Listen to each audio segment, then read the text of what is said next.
All right. Hello, hello, hello. Hello, Twitch. Hello, YouTube. Doesn't have the same ring, man. Doesn't have the same ring. Hello, everybody. Welcome on in. Hopefully, you're all having a good one, and welcome back to the channel. Okay. Yeah. It used to go really well with hello, Kick, hello, Twitch, hello, YouTube. But just saying hello, Twitch, hello, YouTube. But I haven't been streaming to Kick because, yeah. Let's push some corruption now, shall we?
You got your first hate comment today? What?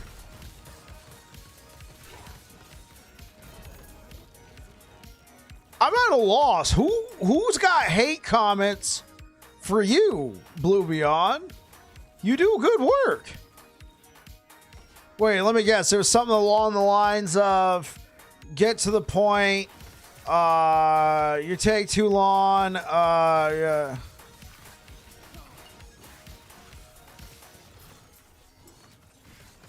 What was it actually like nasty? Was it like very rude or like, you know, use some words or?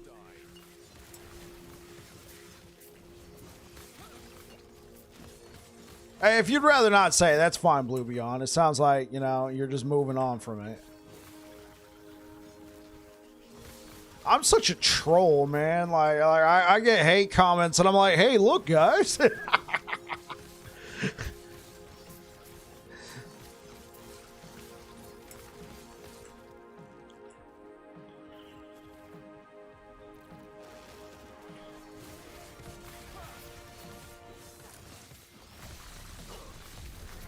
It was about your build being lousy. Huh.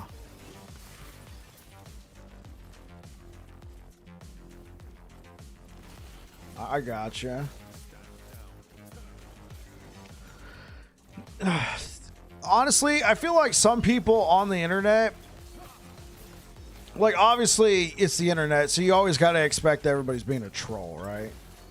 Sometimes though, people just like have a like they have good intentions, but they don't come across that well. Whether it be they're from a different country, and they're using Google, you know, whatever their language is, to English, and it doesn't translate very well. Or, no, I had one guy. I messed when the internet was full of funny memes and potential. Well, I had one person say the loop filter you posted is not good, and I'm doing so much better now without it. And so I could have just been like, you know, frick you. But I went and took a look at it, and I'm like, oh, he's right. But he was pretty, you know, he was pretty well done. I had given the wrong filter. That's what had happened. He didn't phrase it very well. But I had given the wrong filter. So I was like, my apologies. I went ahead and fixed it. I've also worked in customer service for a long time. So it's probably a detriment of let me try and fix that right away. You know, I've worked for food service for well over a decade now. I worked in I worked at a library where I help people. I was a volunteer page, so I'd help people find books and stuff. And then I worked at a school. I was yard duty, so I was like taking care of kids and stuff, interacting with parents. And then obviously the food service thing. I actually worked at a call center for a little while, so that's ultra customer service. Sounds like, it just sounds like this guy was just a straight up hater. You suck. Oh my god, we finally got one with Melee Void on it. Oh my god. Hey, what up, Valakira? How you doing? Welcome back to the channel. Oh, and we only got 4 Weaver's Will left, but hey, I mean, it's something. Hey, okay, tier 3. This is not enough for me to, drop this in favor of this, but it's promising. It's promising. I finally got one with Melee Void. Obviously, I would prefer.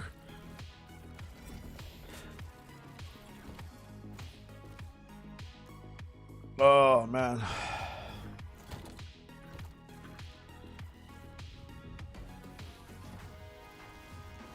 I had one comment where the guy, where somebody was like, "You're not good," blah, blah, blah, something like that. And my troll ass was like, "And it's because of dedicated viewers like you who point out my flaws, that I'm able to be a better content creator. Thank you so much for watching, and I will take your words to heart and formulate a new plan in life."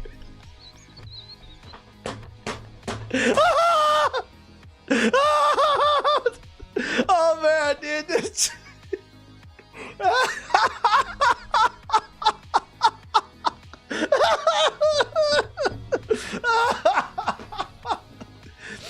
oh man, my wife shot that one down, so I think I just hearted the comment and just left it so it doesn't show up. I got another one right now. I mean, here, I can show you guys. I haven't responded to this one. And I probably won't, but my troll ass has been thinking of some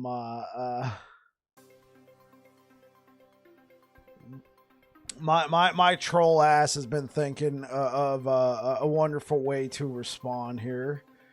But I think I'm just gonna leave it because it's like 3 weeks old at this point. But we got friend of the channel, Frag. Write your script. Jesus. And I've been thinking, like, how should I respond to this? Like, I've just ultimately left it alone. But at the same time, I'm just like, I should really thank this guy. If it wasn't for him, I wouldn't have written a script, but I've just left it alone.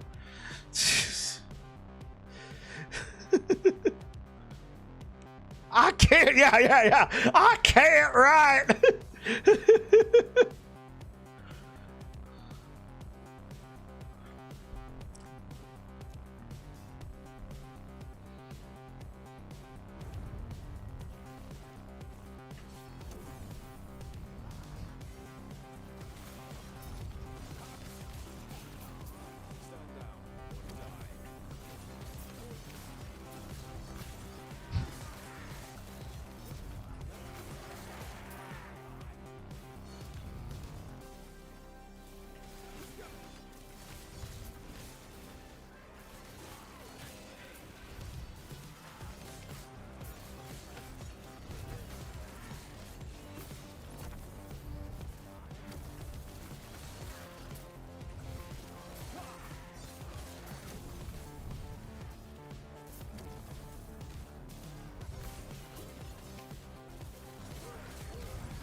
Is that Saphicus?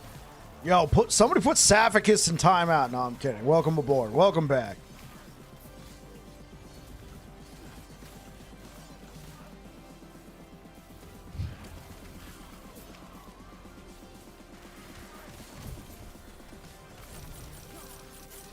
Or maybe I should do like maybe I should respond like, I didn't write a script and don't call me Jesus. Oh, man. Yeah. Do the deadpan airplane approach, you know? Surely you can't be serious. I am serious. Don't call me Shirley.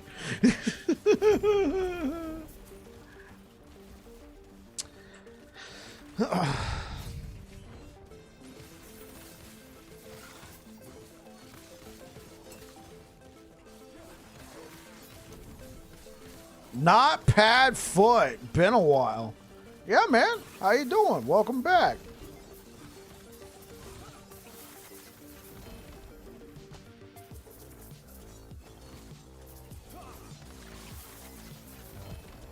Reply to it, Bike. Not Jesus.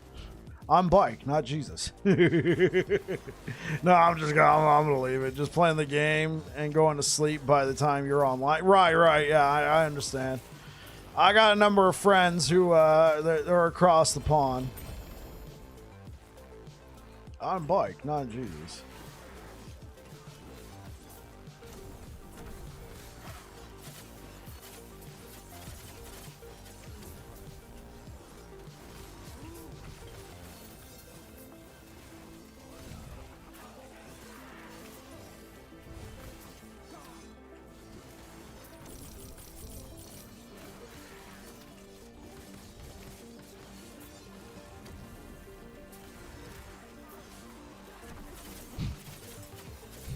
Reply back, no, my mama always said I was special, and don't call me Jesus. No.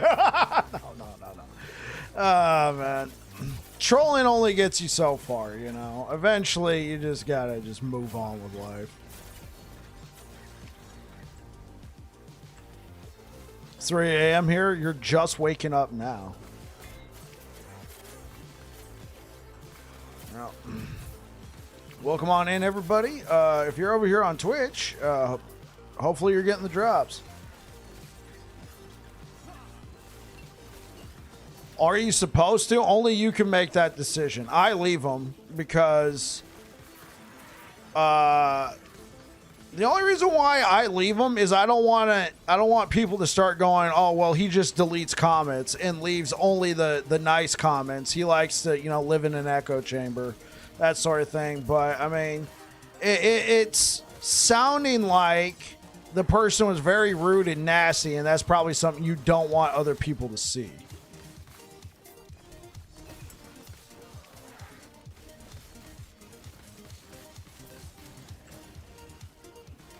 For that point alone, that level of content moderation, I can understand.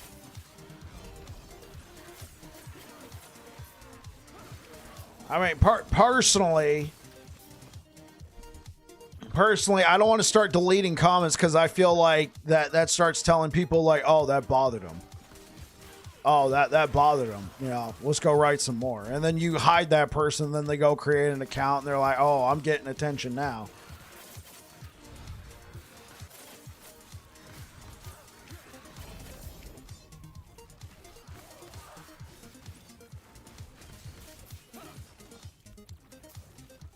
But like I said, only you can answer that, Blue Beyond.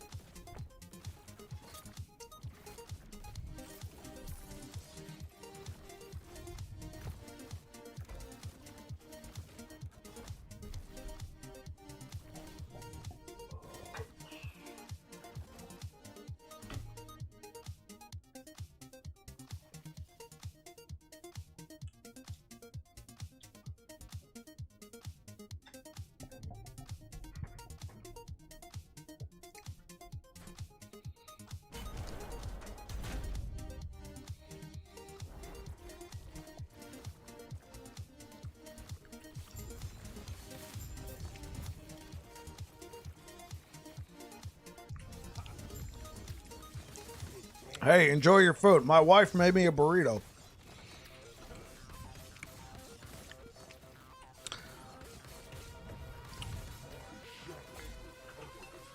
Came here for the stream, stayed for the meme. Dude, that's my meme.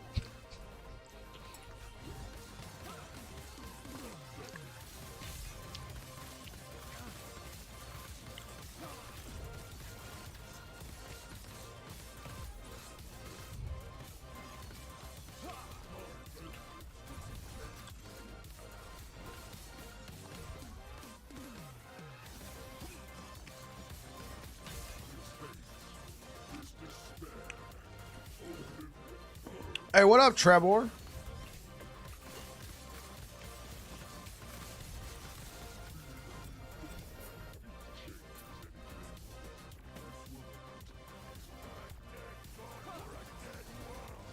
How you doing, bud? I'm doing all right, man. We all stayed for the slams. Long time no see. Absolutely, man. What have you been up to? What do you mean, long time no see? I've been here. You just been busy in life? Or have you just been a lurker, my friend?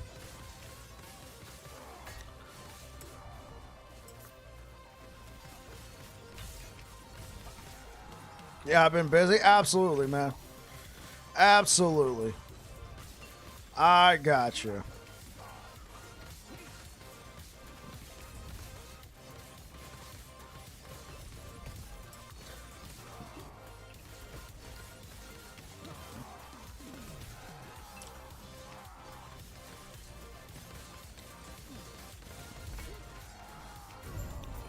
How are things going so far? They're going all right. Saying a build is a rude way to say it didn't work for them or wasn't what they expected and they're being frustrated person who posted it. Well, am I enjoying the season? I think it's pretty shit, actually. I don't know why they did what they did. It's pretty bad. Like I'm saying it's pretty bad, but I'm only known for last Epoch, so guess what I'm going to do? I'm going to keep playing it. What about you? What do you think, Trevor?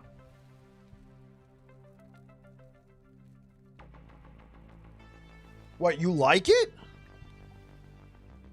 Dude, if I could go back to 1.1 right now, I would 100% take it. If they walked up to me and they were like, hey, what if we could roll the servers back? Would you take it? I'd be like, yes, please. Right here. Right here. Yeah, Saphicus already got it. Yeah, I'm trolling, Trevor. I'm trolling. I think it's a pretty good update. I do think they overtuned a few things.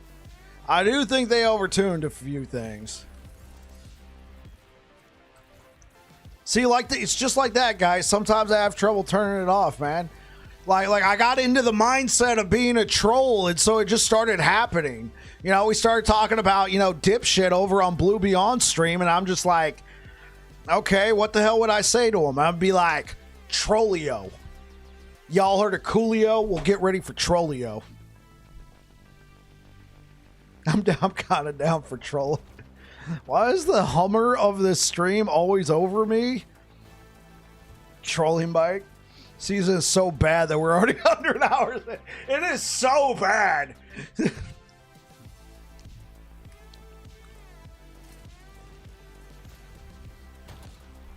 Okay, so Gaiden, where are you from? I know you're not in America. I know you're in a different time zone.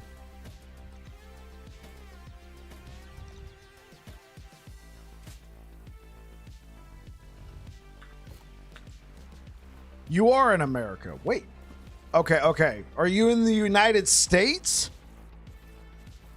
Yeah, okay. I need to be more specific. You are correct. Are you in the United States? Or are you in, like, Central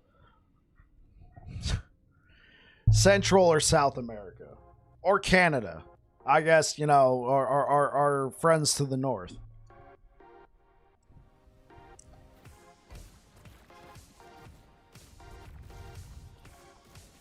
If you'd rather not say, that's fine.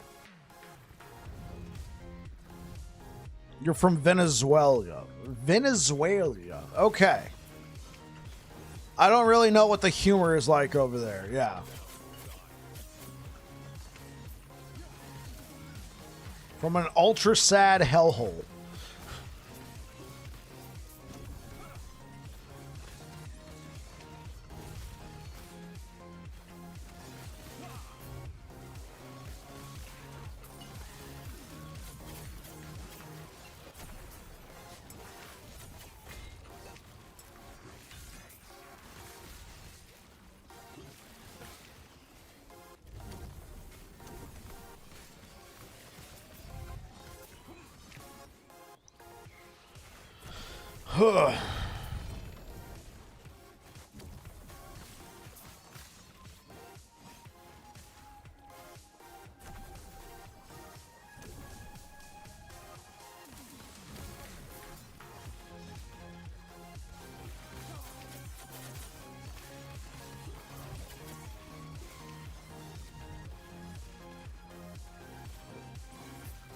How do you survive?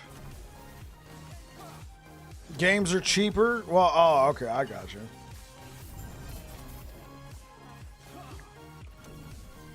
Yeah, at least games are cheaper. You know, it sounds like you got other things to worry about.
He has a good point, you know. I remember this country be in a list of most happy countries in the world or some stuff like that.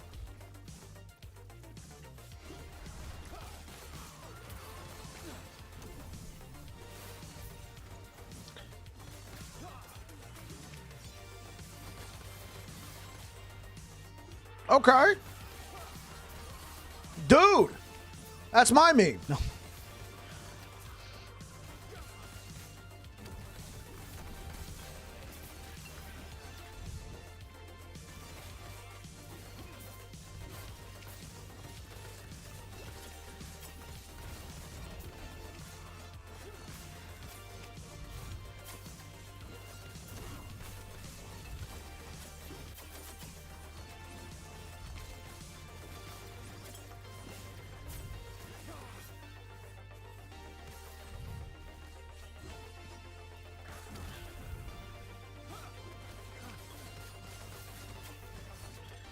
Big yellow numbers make my brain happy. I mean, there's other big yellow things that make my brain happy. Oh, okay, well, that got hella suggestive.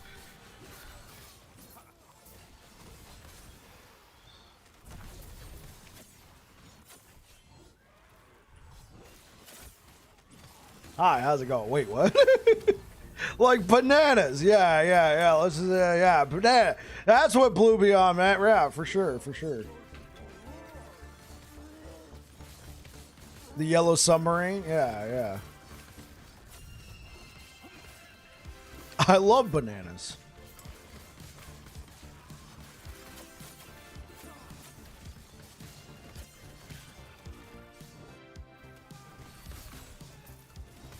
Hey, we all play RPGs because we love big numbers, of course. Yeah, I'm talking about numbers. Mangoes, bananas. Big mango fan, huh?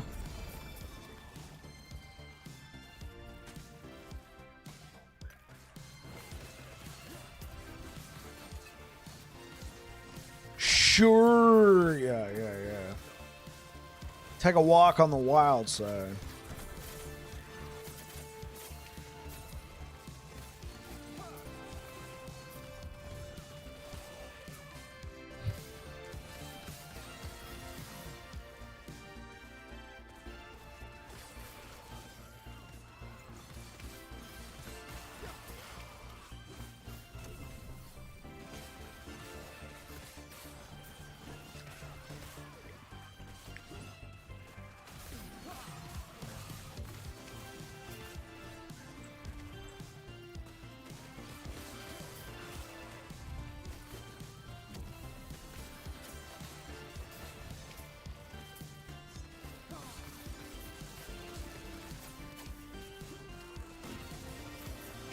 Sorry, mate, but bananas are greater than mangoes.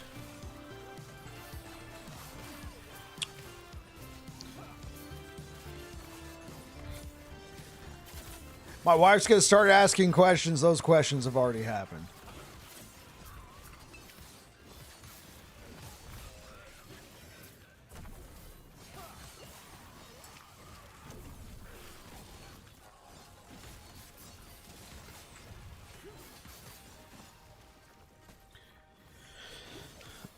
I got the drops. Are they nice? Bananas mixed with mangoes are the best. Right. Yeah. Do I have the drops? Well, I'm wearing one of them right now. Yeah, I already have all the drops. Those drops were from launch. Yeah, we're starting to go off the rails here. Yeah. This cloak right here is, this cape is one of the drops.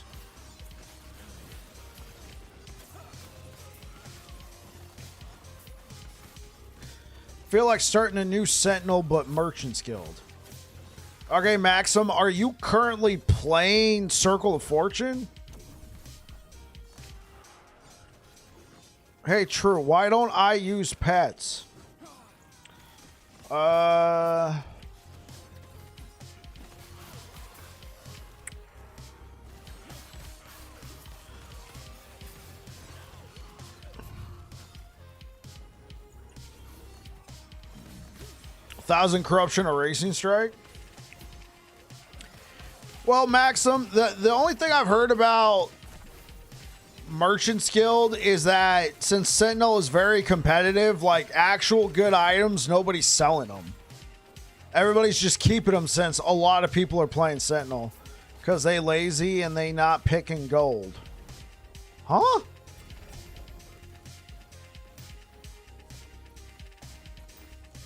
Like the iguana. I mean, like, you know, those pets that do nothing. Exactly. They do nothing. Oh, you're talking about the pets. I mean, here, I'll throw on the Embermane tiger and the iguana. I'll throw on the loot lizard. This is literally what they do. You know, when I first started, like, if they actually felt like they were a part of the environment, like, if they felt like they were part of the environment, then it would be cool, but, like, look, they just straight up just follow and then just stop like a block. Like, at least the lizard over here starts kind of, like, looking around a little bit, but he's kind of annoying because you're like, oh, look, loot lizard. Oh, wait, never mind.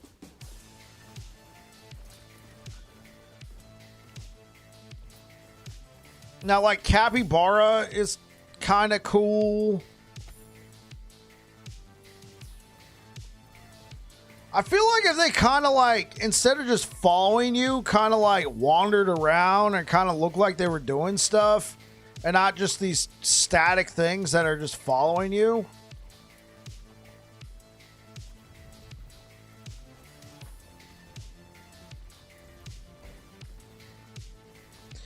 I do like the fact they do nothing. I mean, the devs have already said that if they end up doing something, they would give everybody free pets.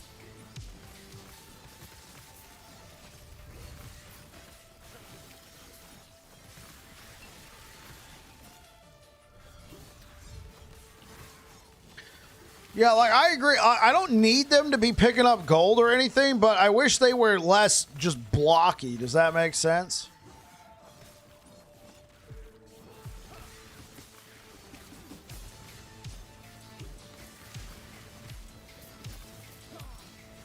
No, they gave you a free pet if you pre-ordered the game.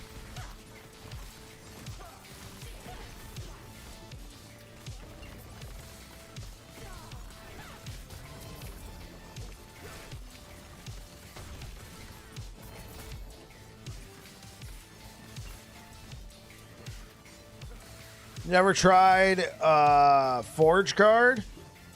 Go ahead, give it a shot, Maxim. They're giving away free pets now. I guess so, with the drops. Try to make something work. Forge Guard can be pretty fun. I plan on playing Forge Guard after I get through these last few builds. I've been revisiting my top 5 builds I wanted to play in Season 2.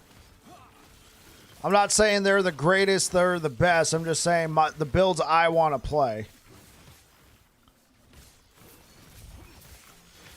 So this is number 3. I've already visited 2 of them.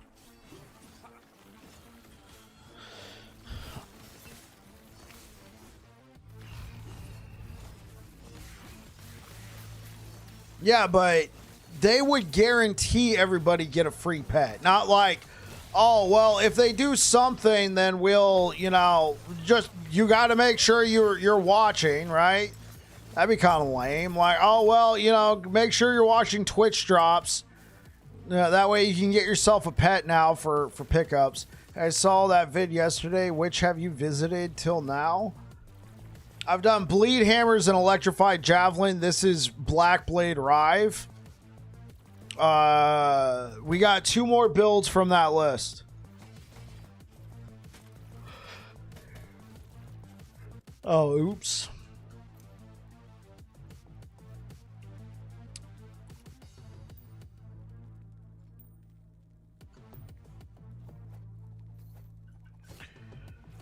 Right. It would have to be an in-game thing that gives you a pet.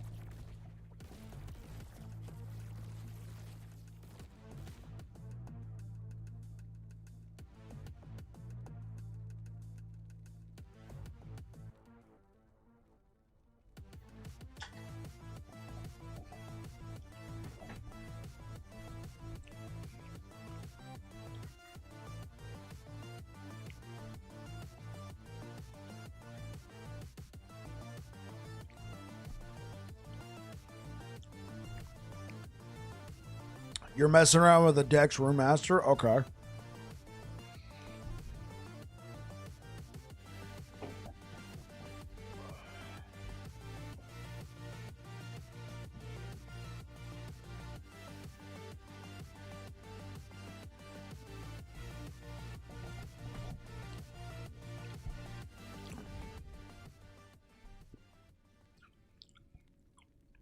Gaiden, unless it's a bug, they're not going to nerf it.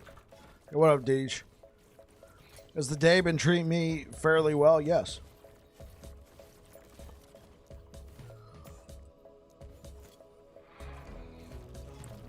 And it's not all Javelin builds. In particular, Gaiden, it's a Time Rot build that uses Javelin.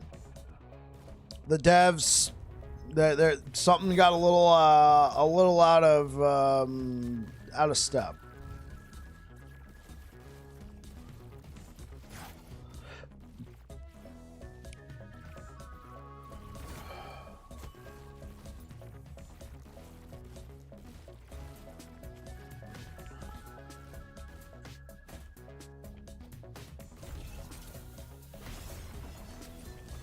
Yeah, it's not all Javelin builds.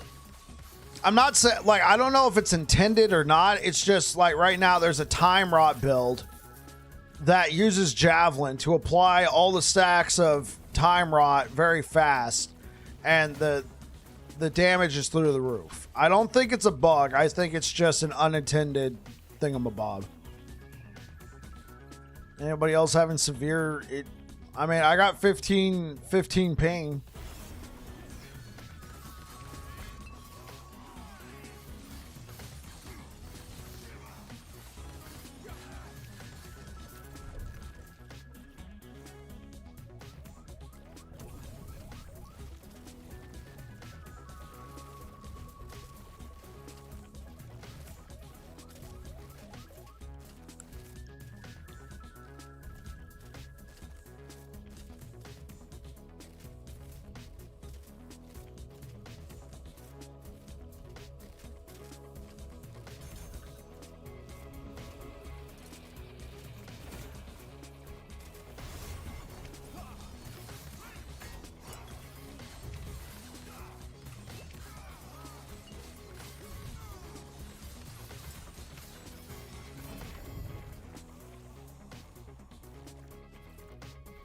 Triple T6, thanks.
Appreciate the alert, Deech.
What's up, Lorenzo?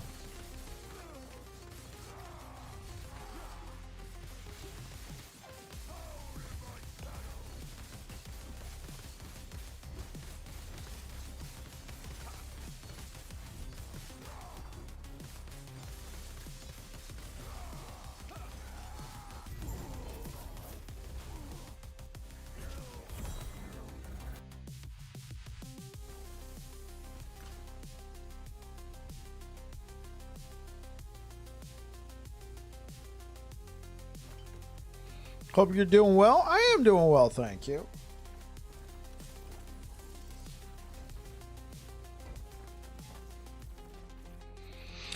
Love your Sentinel series from YouTube. I appreciate it. I appreciate it. Glad you're having a good time with that.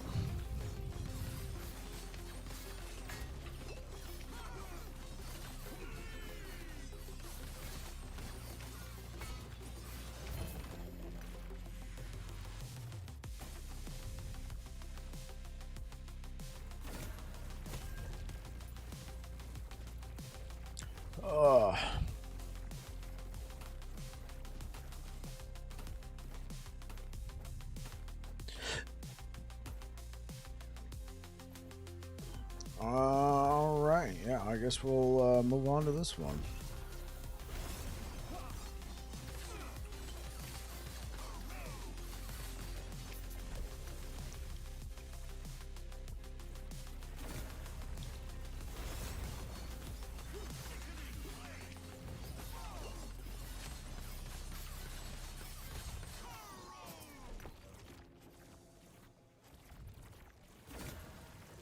Ooh, we got upgraded to 2 LP. Let's go.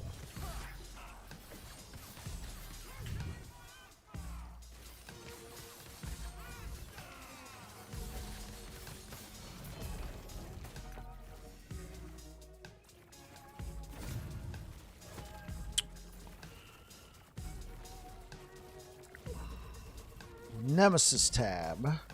Like, I have a second Nemesis tab. What do I got down here?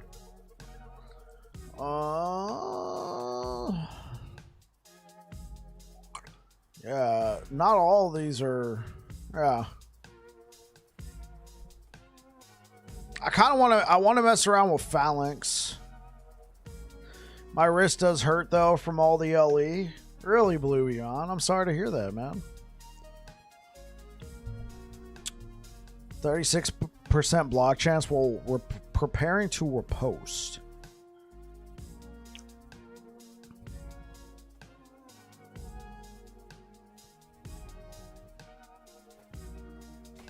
Let's just pop this in there.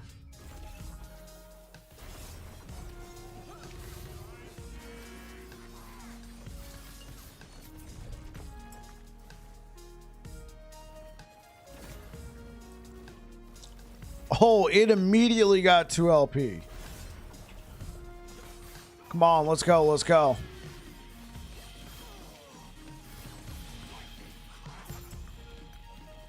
Oh, okay.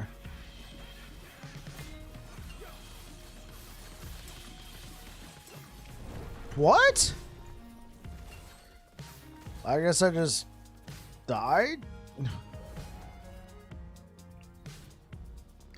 Riposte.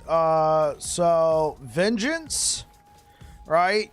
You hit with Vengeance, and after hitting with Vengeance, for the next 2 seconds, you will riposte, which is a mechanic where if you take a hit, you riposte the hit and take 25% less damage. It's like a glancing blow. So, preparing to riposte means you have 2 seconds that any hit you take, you'll riposte it. After you take a hit, you're no longer preparing to riposte. Hi, Cartine. Hi, can you please recommend to me a fun build to play? Okay, Cartine. That's kind of a loaded question. What class do you like to play? I love playing Sentinel. I'm a big time Sentinel player. Hog with the raid. How's it going, Mr. Hog? How are you doing today? What's up, Bubba? I was thinking about you today, man. I was thinking about you. I was thinking, you know what? I need to watch Grandma's Boy again, but this time I need to be wasted. It's Hog, baby. Shout out to Hog, yeah. Thank you so much for the likes over on YouTube, guys. I really appreciate it. Thank you for being here. You watched it sober? Yeah, I did, Hog. I did watch it sober. I'm starting to think that was a mistake. So I'm queuing that one next time for, next time I got a bottle. Because unfortunately I drank all my last, I drank all this last time. All my Irish whiskey is gone now. I gotta buy another bottle. Is this BBC Rive? Yes, it is. Okay. Before we go, Cartine, I don't know what kind of class you like to play. If you're looking for a fun build, yeah, it makes sense now. I know, right? If you're looking for a fun build to play, check out Rive Void Knight. Makes sense. So what have you been up to, Hawk? What were you doing today? Were you streaming last Epoch?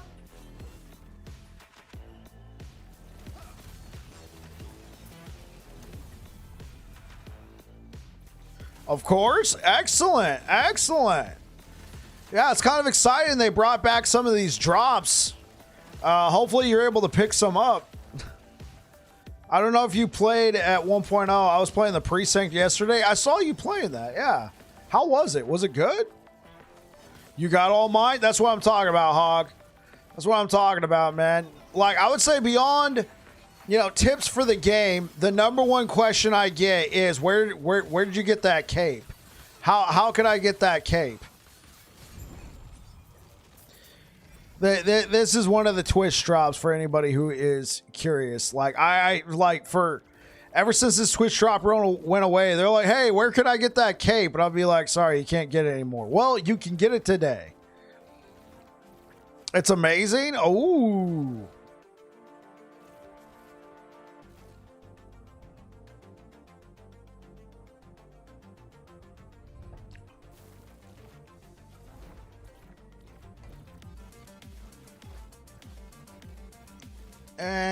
Yeah, sure. Let's just go.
No, not today, not today, not today. We will not be bodied today. Get lost. Get out of here. Oh.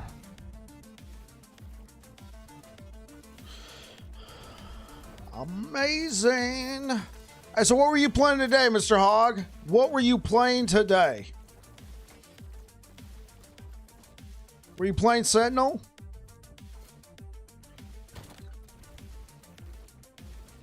Still working on your meteor sorcerer? Oh, right on, yeah. That's what I'm talking about.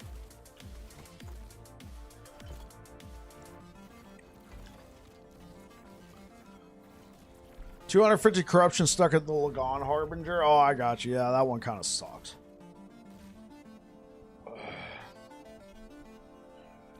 Well, you'll get that one. You'll get her. I hate that effing bitch so much. God, she sucks. All right, I had to, you know, channel my inner Southern on that one. God damn.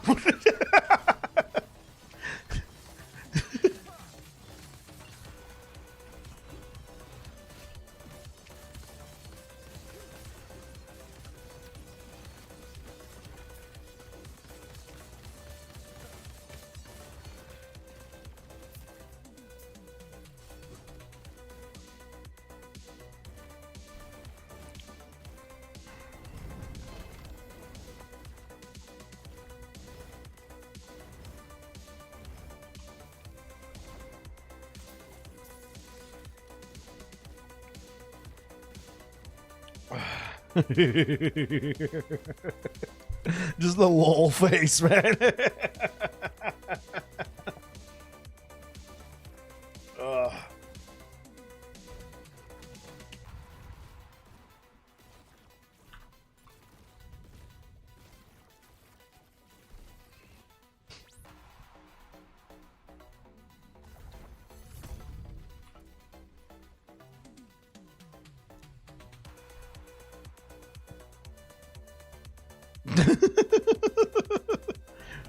I do. That's my meme.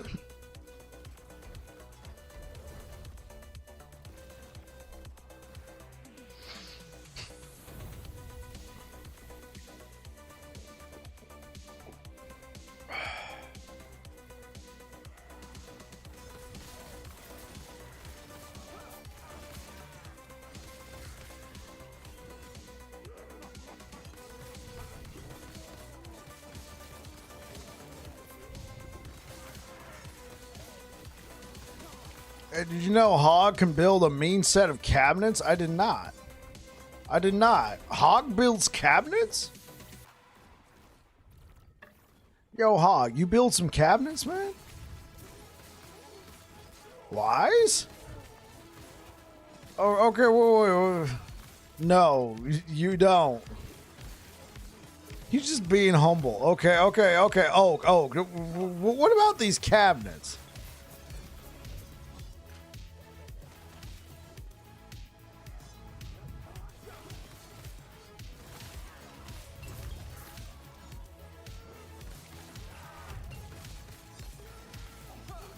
I'm no builder of anything wood. Right on. He's very mechanically inclined. Oh, I see. I'm a fantastic redneck rigger, but no builder.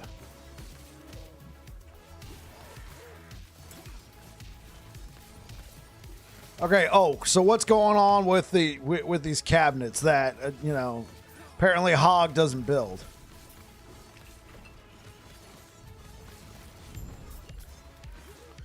He's got the renovation innovation. Yeah, sure.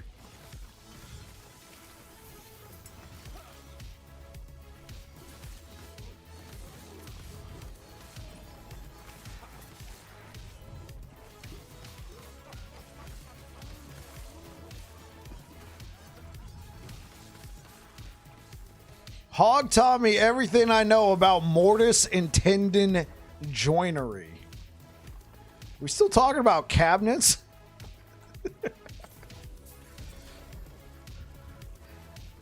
Hey, Hog, it's okay, man. You know, apparently this isn't my real face, all right? This isn't my real face, okay? This face right here, Hog, according to Oak and Amber, you know, lore historian of the channel, this is the face of the hitman who tried to kill me after I was a respected drug mule for Pablo Escobar.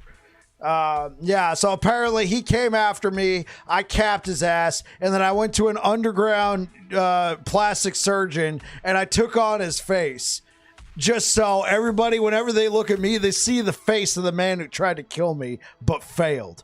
This right here, yeah. According to Oak and Amber. And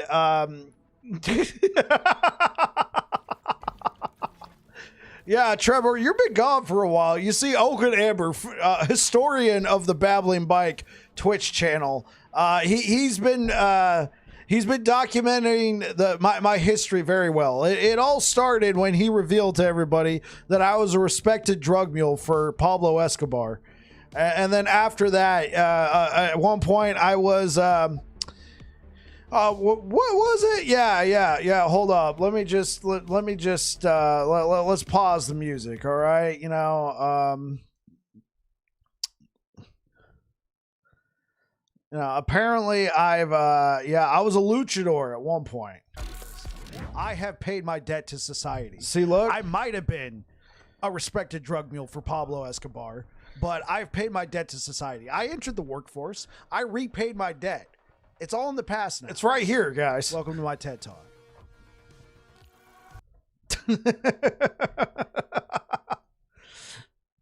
It's right here. I mean, according to Oak and Amber, yeah. I was a respected drug mule for Pablo Escobar. I was a luchador in the Venezuelan circuit. Was that it? Yeah. I met my wife in a hospital after receiving multiple gunshot wounds. I dueled apparently she was engaged to the son of a diamond mine kingpin, and I fought that guy. Where was it? In Australia, like over the expose and that hard evidence right there. Yeah, guys. Apparently, yeah. So, Hog, I understand. If all you're known for is building cabinets, you got off pretty easy. I'm just saying.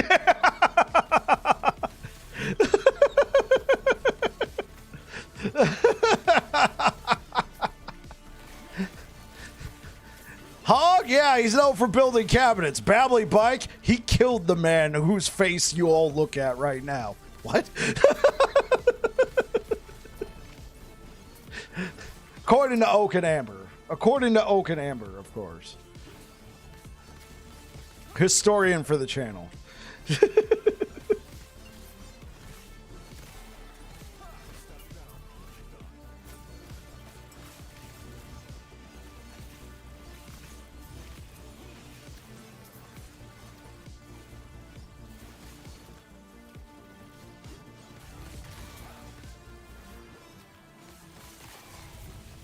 Yeah, they did good on the face modeling too.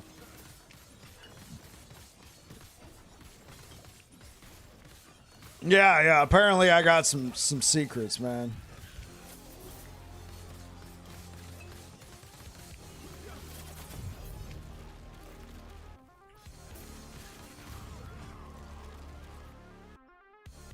You look real. Oh, I mean, there's no doubt on the fact that I look real.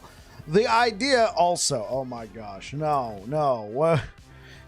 He's bringing up the YouTube shorts now? Free Shizar? Oh my god.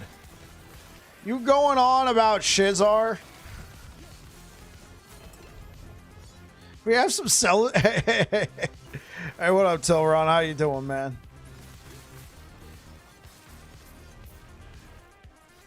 Free Shizar, huh? You're doing good? Oh, I'm glad to hear it. How are things? Things are going good. You know, we're just talking about my time as a respected drug mule for Pablo Escobar. Free Shizar? Yeah. Oh, okay. Yeah, see, you know, I've known Tilron for a while now. He wasn't there for the drug mule days, but he's heard me tell stories. That was a good gig. See, look.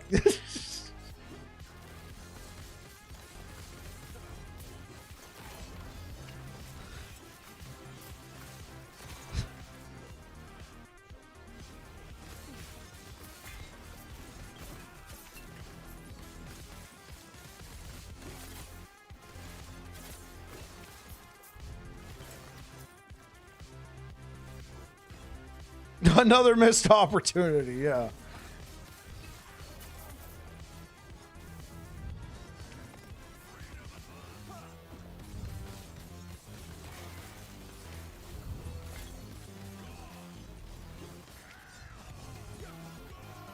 Oh my god. You know, breaking news, I wrestled gorillas in Vietnam. Are they even native to Vietnam? I mean,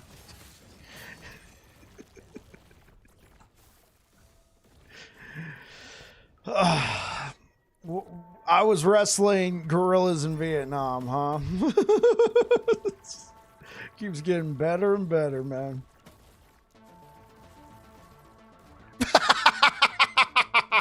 How'd he find out about that? So drug mule, luchador, dwarfen prisoner, #1 sentinel lover, and who knows what else. Bike was the last survivor of the 100.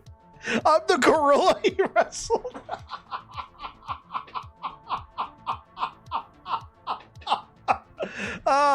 Humans couldn't satisfy his bloodlust. I don't know about blood, but there was lust. Oh, God.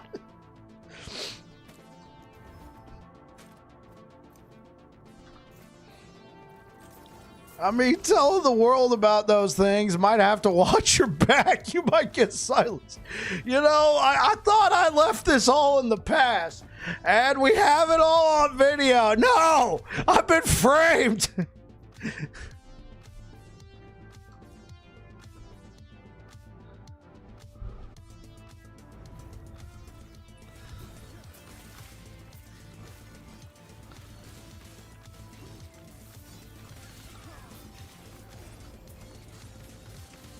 I'm thinking a gorilla emote. Oh, guys. Yeah, wait. Tilron, you were here yesterday. I don't think Space Trucker's here, but Lunar Vixen, the fellow, you know, cohort streamer, she came up with a couple emotes. I got to show you guys. And they stole his car and killed his dog. Now I'm back. Yeah. I don't know if that's canon, Saphicus. It's got to come from Oak and Amber. You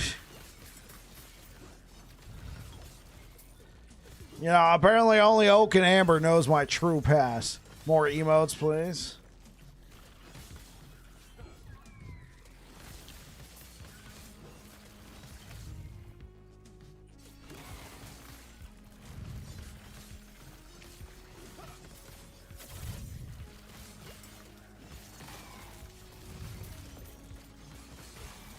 You don't want any smoke? Yeah.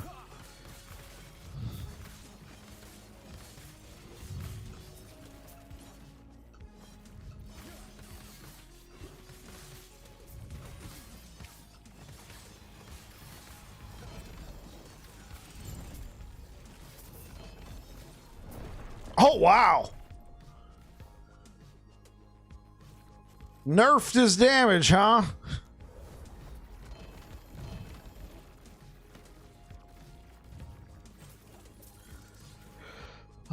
Let me see if I can pull these out up.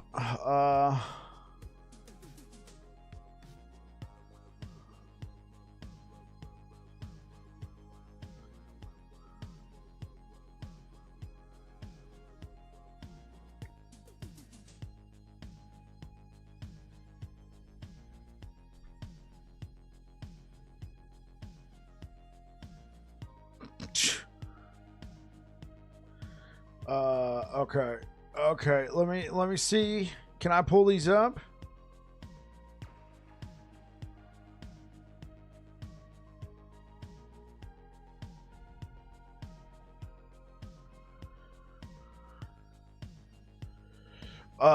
Okay. Hope y'all are ready for this. So, you guys remember the Holy Lawnmower emote that we were talking about? You know, the holy lawnmower that got brought up. Well, Lunar Vixen, you know, shout out to Luna. She ran some quick concept art. So we got the holy lawnmower. I think we also got another one. Yes.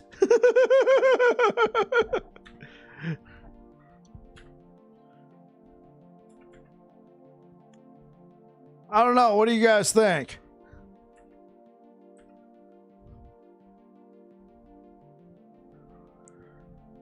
Nice. Very nice. Yeah. So I've been thinking about. She said she just ran some concept art. I don't know if she used a program or if she did. Like, I asked her if she's an artist and she said yes. So I'm just, you know. Both say Sparky. Yeah.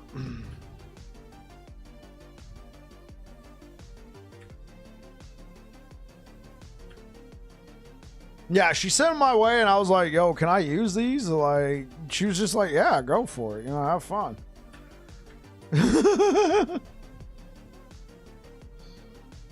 So I know I've revealed these. I have not put these up yet.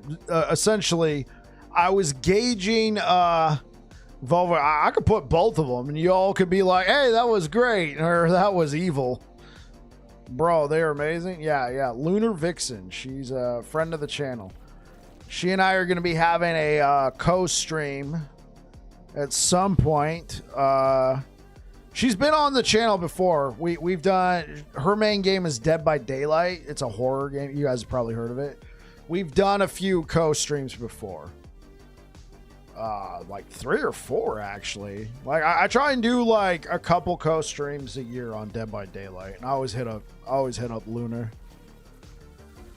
Anyway, yeah, she heard us talking about the Holy Lawnmower yesterday, and you know, drafted those up and sent them my way just as a, you know.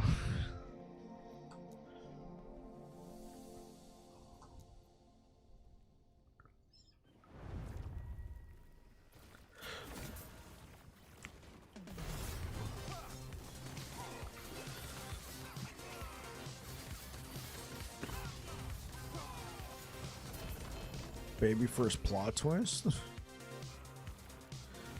They look good? Okay, cool.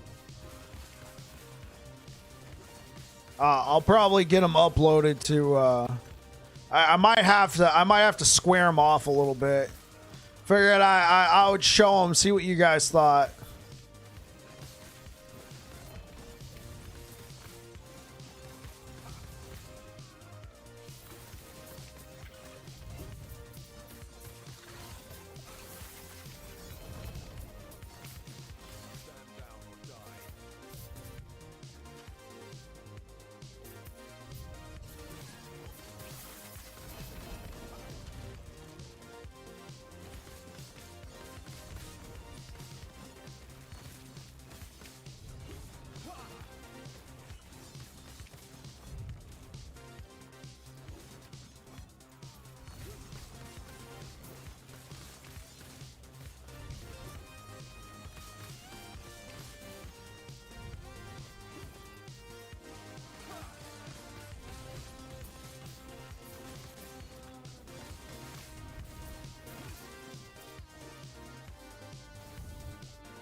So how you guys been doing today?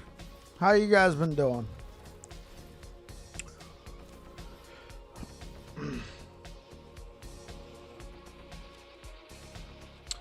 Actually, let me give her a shout out. She streams.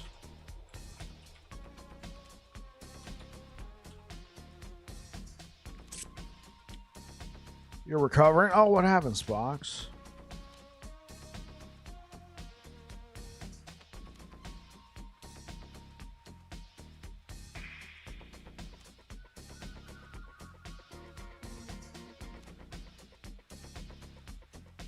Oh, make sure I got a right channel.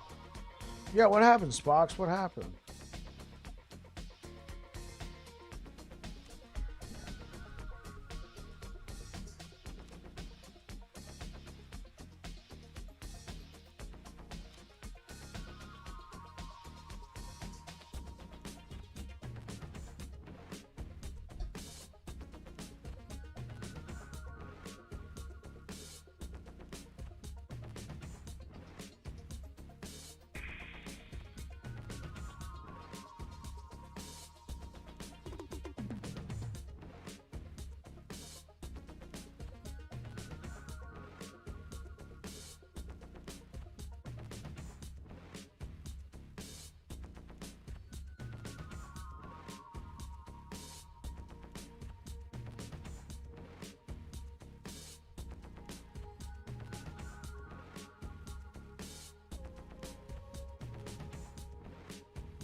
Just got the first drop. Let's go. Oh, you're on dialysis. You do that or you die. Man, I'm sorry to hear that.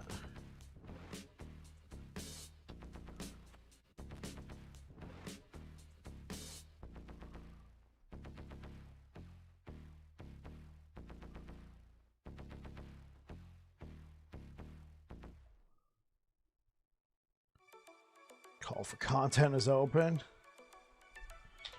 All right, forget it. I stopped working last August. Long time there now. ADA and SSDI. What does SSDI mean? Like you're on dialysis? All right, let's get back to what we were doing.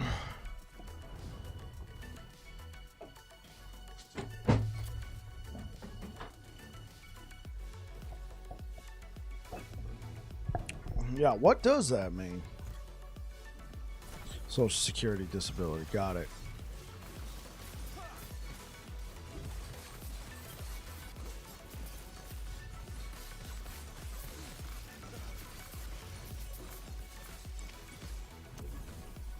Hey, no worries there, bro. Hey, what about you, Blue Beyond? What are you working on? And again, I'm sorry to hear about that, Spox, man. So lots of video game time. Hey, you know, you work for it. Tilron with the 5 bomb. Thank you so much, Tilron. I appreciate it. Lee or in real life, like both, I guess. Incoming subs, appreciate it. Appreciate it. Goes to Jin John, Bizbear, No More Faith, Bored Person, and one with the Spox? Bro, Tilron.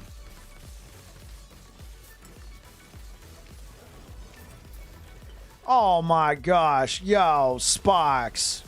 That's what I'm talking about. God keeps me going around or something. I got you. Boom goes the dynamite. Yeah, much love. Much appreciated, Tilron.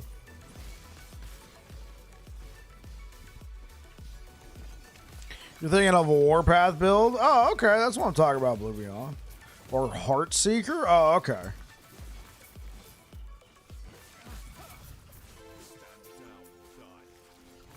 And then turn her over and bang.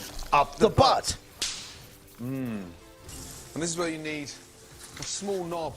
Imagine you're holding a tennis racket or a little whisk. Oh, yeah. Thanks for taking care of our boy Spox. And ouch. Void Puppy over there. Yeah, I appreciate it, Tilron. Thank you so much for the 5 bomb.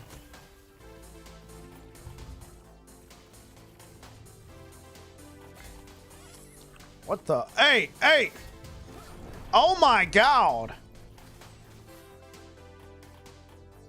Ha.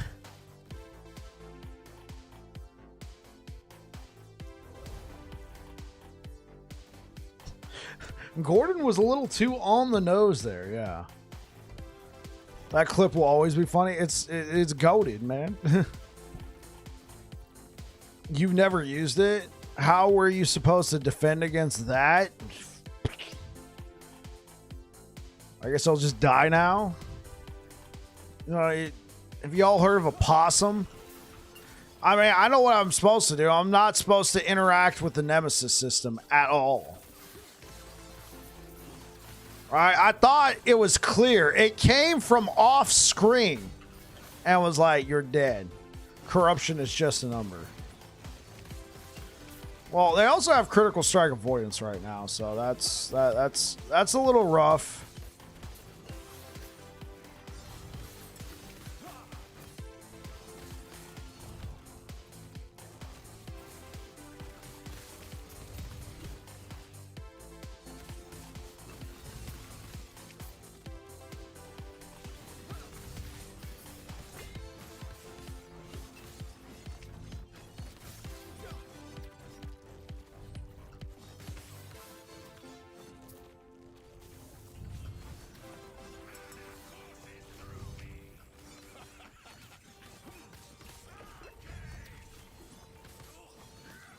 The only 1K corruption you have is your Lich. I did the bleed hammers to 1K corruption. It's all about the numbers. You know, some people, they care about what level of corruption you're on. They really do.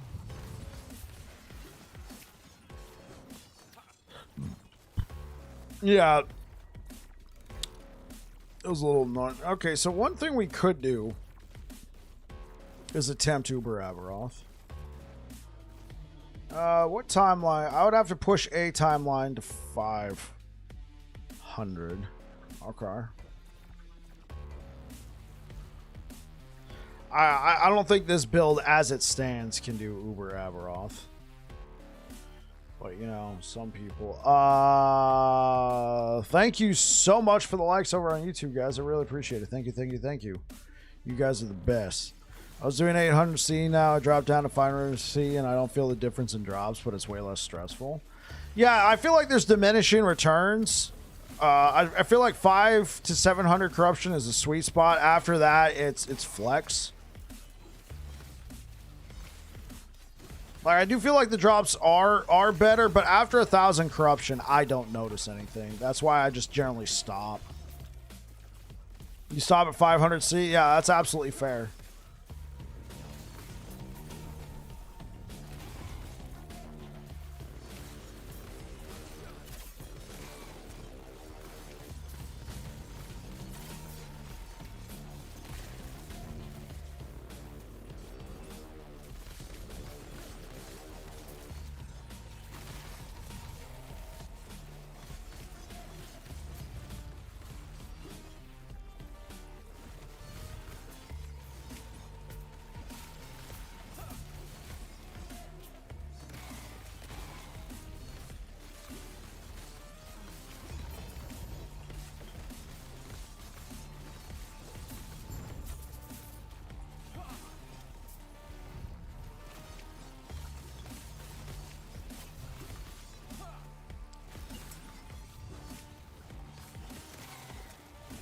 I play last Epoch for the fun. Who plays video games for fun? Kidding. Absolutely kidding. Jokes all around. Your jokes, huh?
Very good jokes.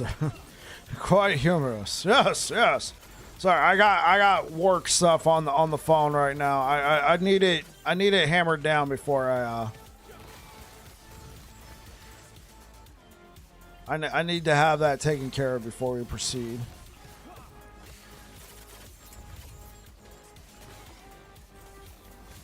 Otherwise, it's gonna bother me.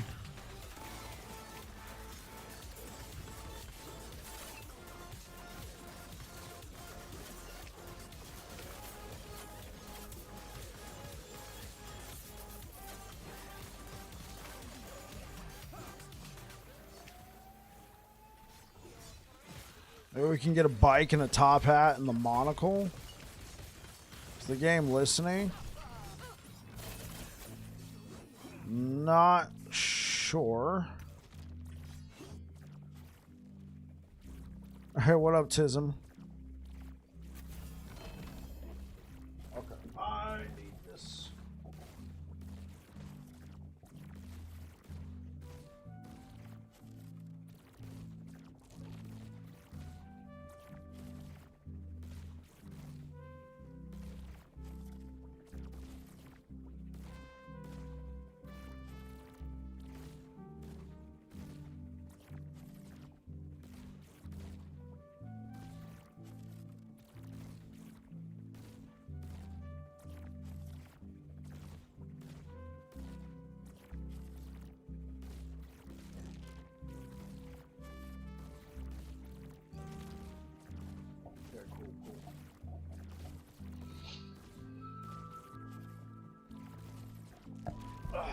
Okay, cool.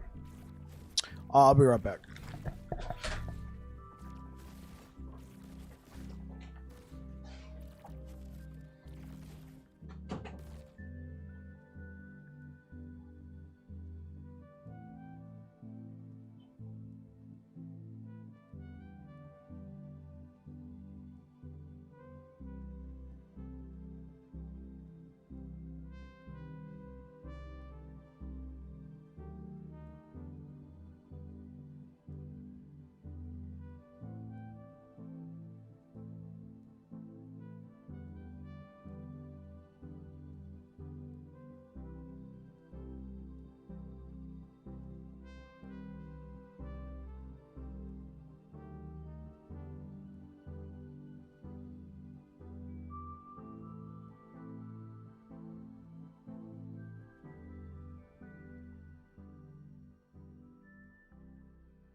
Okay, I am back.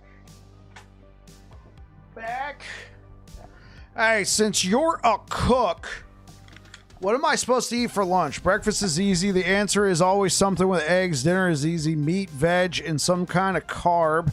Is lunch food just sandwiches? Is it leftovers from dinner? I can never seem to come up with anything interesting.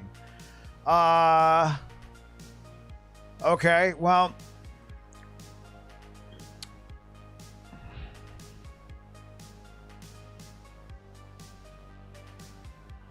Because a lot of what we serve for lunch, so yeah. So I am a cook. I am a cook for children, right? I am a cook for kids. I work at a child development center for the U.S. military. Zinkiros, thank you so much for the raid. Welcome on in. Hopefully you're having a good one. Give you a shout out right there.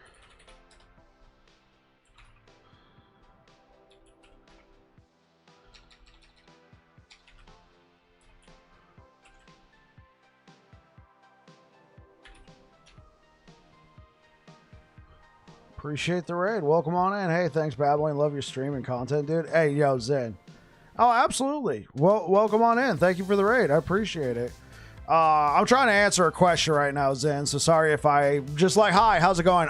So to answer your question, Justin, for me, the perfect lunch is a sandwich because it's my favorite food in the world. I mean, I'm a simple man. Now, for the lunches that I cook for the kids, it varies. A lot of time, it's casseroles. A lot of time, it's like spaghetti and meat sauce, or like some. I feel like a lot of the lunches kind of feel like dinners almost, right? Like you're saying, because we got to meet components. We got to meet a grain. We got to meet a protein, a fruit, and a vegetable. I don't have any children of my own. I've worked for the military taking care of children since the year 2012. Baby dinners. Yeah, that's right. That's my wife. Rinda G85. First dinners. I feel like the biggest meal of the day being lunch makes sense. Oh, nice. Wow. You have the time to process it. Yeah, so it really depends on the person. Thank you so much for the likes over on YouTube, guys. I really appreciate it. Thank you for hanging out with me over there. Okay. Boy Scout meals. I get it. I mean, for me personally, I try and keep lunch kind of light because I work a physical job. Have a great stream. Hey, yo, Zen, thank you so much for the raid, man. You take care, bro. I got you. That's half the time I raid somebody, I'm out. But also actual cry for help. I feel like I've just failed if I make a sandwich. So me personally, I like a lighter lunch because I work a physical job. But by no means does it have to be a lighter lunch like a sandwich or a burger. You can you can make yourself like some pasta, right? You can make like some spaghetti, or you can make some macaroni and cheese. You can make, because that's what I made today. I made macaroni and cheese, carrots, and broccoli. And I roasted that broccoli off for the kids. And the carrots, I just, I blanched them so they were soft. All right, right. They're children. I'm here. I'm a little gay, and I'm kind of here to stay. What up, broski? Really? I like a light lunch because I work a non-physical job, and I'm not so sleepy. That's the thing, though. Like, if working the physical job that I do, being a cook, having to stand, run down the hallways, pick up dishes, that sort of thing, like, it just starts to sit right there in your stomach, and it feels annoying. I could also understand, yeah. For me personally, I always like a lighter lunch. I hit breakfast and lunch hard. Dinner is more of a snack. I got you, I got you, Bass. Is that Bass Dave or Bass Dave?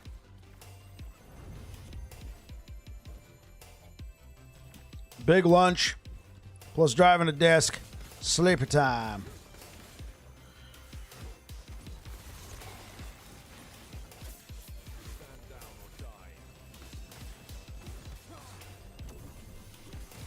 That's Hog's thing.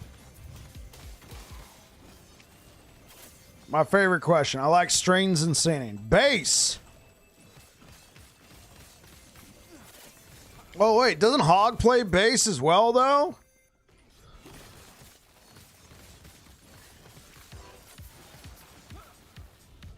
Yesterday, made my first big-time sell on the auction house. That's what I'm talking about, Russian. He does. We bonded over that recently. Yeah. I started playing bass, 2009? I was thinking about going pro at one point. It was like 2008 or 2009. I was thinking about going pro at one point, but I saw that the industry was, unless you were already in a band that got known and you got signed to a record label, just showing up as a bassist in Nashville, because I feel like that's the place everybody goes to. The industry is cutthroat. All right, there wasn't a lot of room. So I personally was like, you know what? I'm not going to pursue this. So I got into food service because I'm like, everybody got to eat. I was thinking about going pro about the same year, and I felt the same way. I moved across the country, had no one to fall on. Yeah, exactly. It's tough, man. Even if you're like, oh, well, you know what? I'll get into back of the house, recording studio stuff. There's very little jobs for audio engineers and stuff too. Those guys will go to college. They'll get bachelors, masters in that stuff and not get a job. Went to recording school and I couldn't find a job for 2 years. I'm sorry, I wasn't trying to pick on you for that one, Bass. I wasn't. It's what I've seen personally. Sorry, man. Favorite bass player is Flea. Flea's pretty good. I think it's the fact that Flea incorporated a lot of, funk and soul into, otherwise, rocky tunes. A lot of slap. It's cool. I talk about it on stream. Music is a lifelong journey, for sure. Did music school, played saxophone. Now you're working in forestry. Hey, what's good, Saphicus? Favorite band is Failure, but that bassist is insane at remixing. Well, I'm a studying musician, but I still was like, this is just for me, not for work. Right, yeah. I don't regret the time I had with music at all, but yeah, I'm glad I didn't try to, force a career out of it.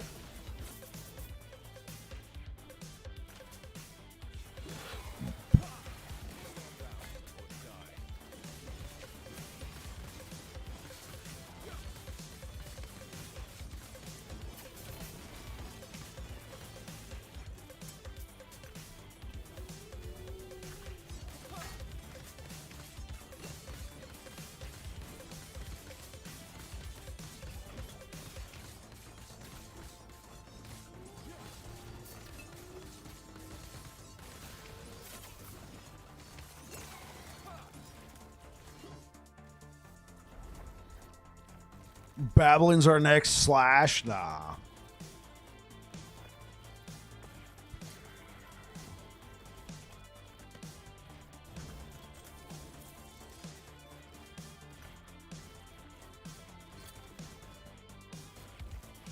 I'm a developer, but I never... Yeah.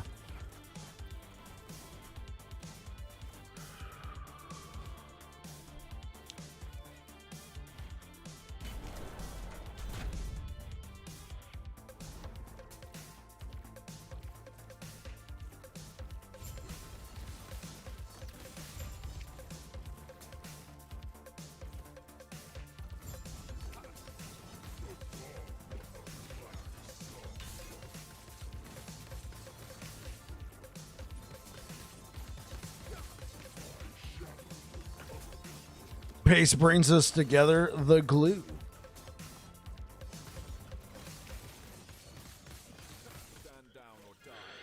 I need to work on my base a little bit. So I like when I was like 15 years ago, I threw in, so I bought myself a secondhand Mexican jazz bass. And then I threw on like an old school bridge, and then I swapped out the pickups for like was it DiMarzio? I think it's DiMarzio. It was D something. It wasn't D'Addario. I think it was like DiMarzio pickups. Sound was pretty good, but my soldering work was shoddy, and it's finally coming back. That thing's got some bad. It's got some bad, those J-style pickups. It's got some bad coil whine.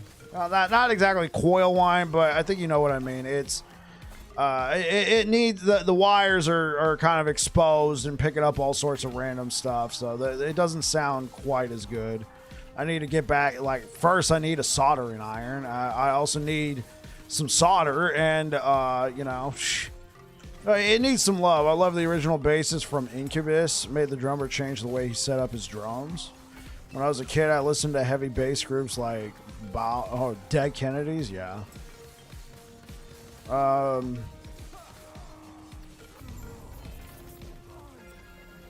Yeah, both those items. Okay.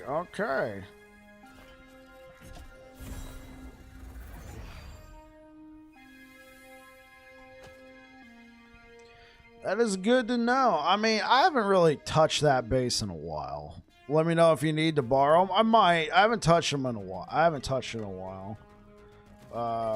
Just,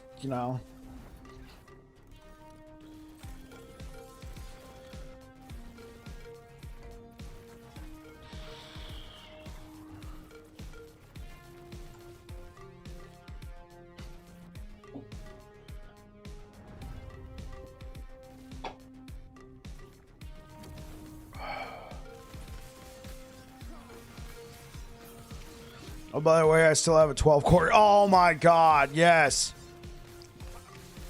Dude, that's been like over a year, right? Oh, come on. I'm so sorry, Tilron. Okay, let's think. Yeah, I did say I would come over to your house and pop that in. No, it is. It's going to bother me. There will be a Saturday. We both been crazy busy. Yeah, this month, so I gotta work this Saturday. So sorry guys. I know I normally stream on Saturday. I'm not gonna be able to stream this Saturday. My actual job was like, we need you. So we're shorthanded. So this is gonna be overtime, right? There's gonna be 6 hours of overtime, which. I mean, that's cool, but at the same time, I do value my weekends because I'm busy all the time. Putting food on the table is important, yeah. So I'm not going to, go work for 6 hours on a weekend and then try and stream. I mean, I'm going to get back super late. Grew up as a skate surfer punk in your home area, Babylon. Yeah, I know. You're telling me about that, Spox. I'm not originally from here, but I've lived in Monterey County since 2002. And the only time I left was for 3 years when I moved to Texas. I had a good time in Texas. Texas was cool. It's just ultimately all my family's here in California, so I moved back. Good time in Texas, though. Great place. Hot and humid, but you know what? God love them. Anyway, moved back, and I moved back to Monterey County, and I've been here ever since.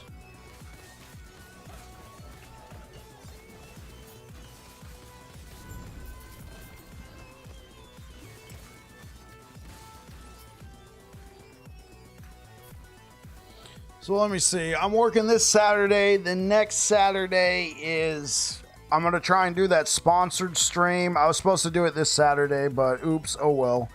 We got a sponsored stream. We're going to be doing Hands of Necromancy 2, so we'll try and do that next Saturday. The Saturday after that, my wife and I are going to go to a live concert that's being shown in theaters.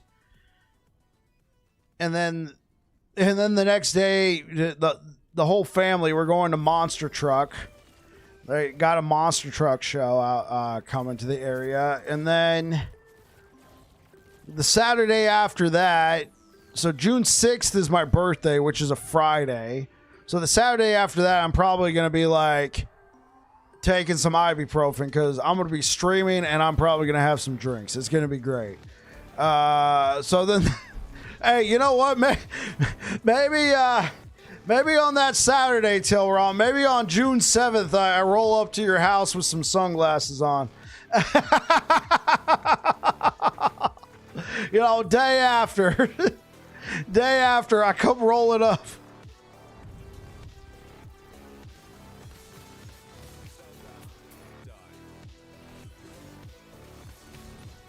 You'll have the Advil ready. Thanks. Well, lately, day after drinking, I'll just drink some water, take a couple Advil, and then I'm fine for the rest of the day. I will say this. There was a point in time where, I'd wake up the next day and be like, hi, I feel great. Let's get to it. Now it's like, take a couple Advil. Okay. All right, I'm not over the hill yet. I remember those days like 20 years ago. Yeah. Yeah. Being able to wake up the next day after, going hard, that was awesome, having no repercussions. Now, you got to at least, take some precautions. This gray mare ain't what she used to be. That's right, Chriskin.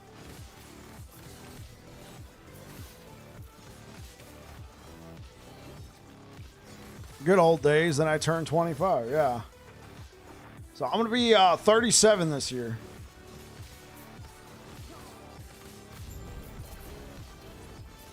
Battling the bars here now serve cannabis-infused drinks. Yeah, they do. I personally don't partake in cannabis, federal employee. We got to be able to pass certain tests. 36 on June 16th. Oh, okay, yeah. So we're only about a year apart, Saphicus. A year and some change.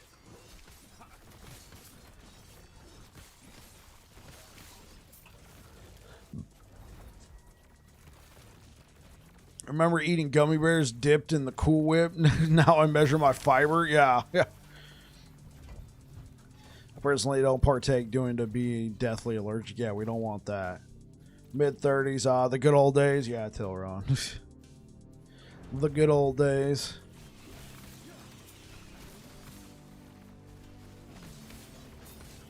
I'm in the state that 80% of the I'm in the state that is 80% of the bourbon. Kentucky?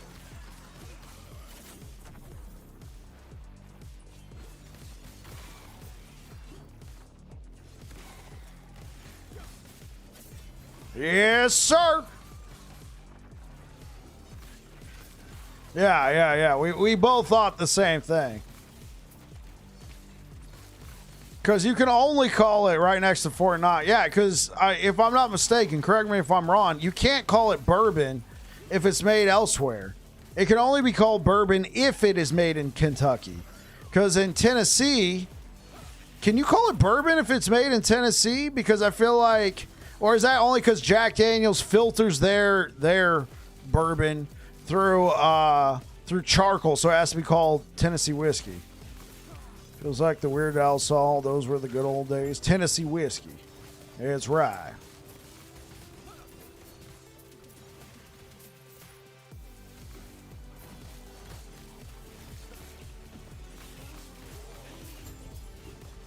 About the same, right.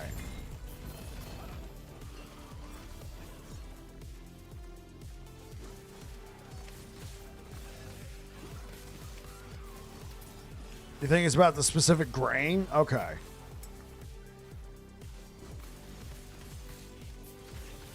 Both will F you up if you drink too much. Yeah. Now the one I gotta be careful of is Irish whiskey, right? So Jameson or for me it's Jameson or it's the Costco Kirkland Irish whiskey, right? You know, I was showing this off earlier, right? This is empty now. Last time I was drinking, it was about halfway full, right? This is one of the big old fat ass bottles. So, yeah. That's me and Irish whiskey, friends.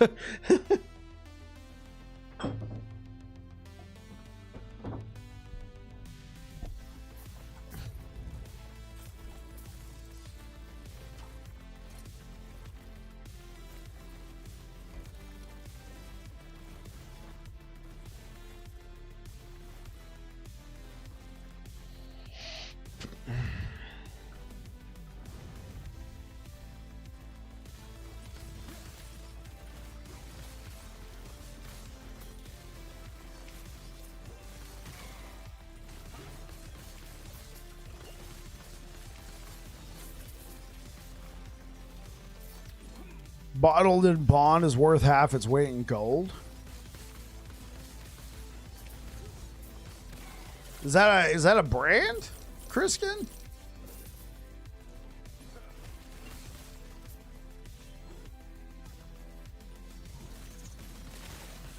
My favorite is Bushmills. I've tried Bushmills. It's good. I'm just a big Jameson guy.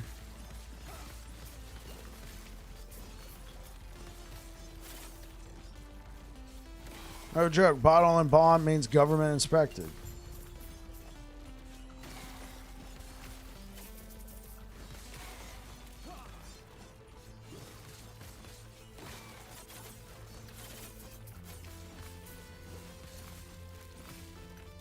So we're talking like USDA, but alcohol. USDA, you know, prime rib, but instead bottled in bond. Goes back to the early days. I missed the booze. Diabetes. Yeah, that's something I gotta be careful for. Well, diabetes doesn't run in the family, but it's, you know, I am rather large, so when I drink, it's typically I drink only once a month, if that. So I already had a good drinking day here in May. That's why I gotta save it for June.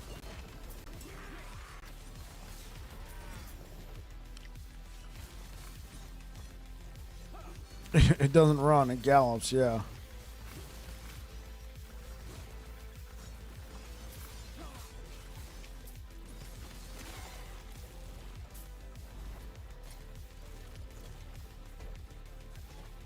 Oh, oops.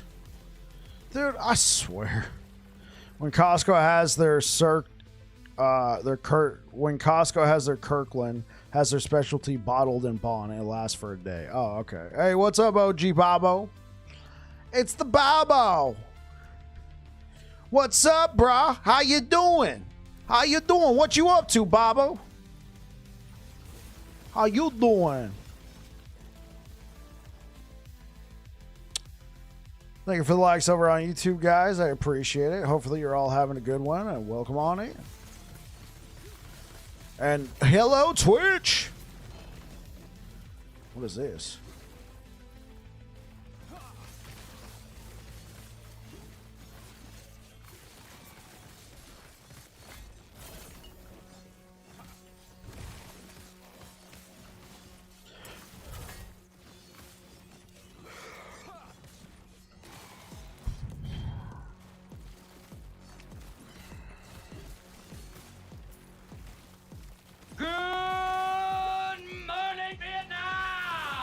That's right.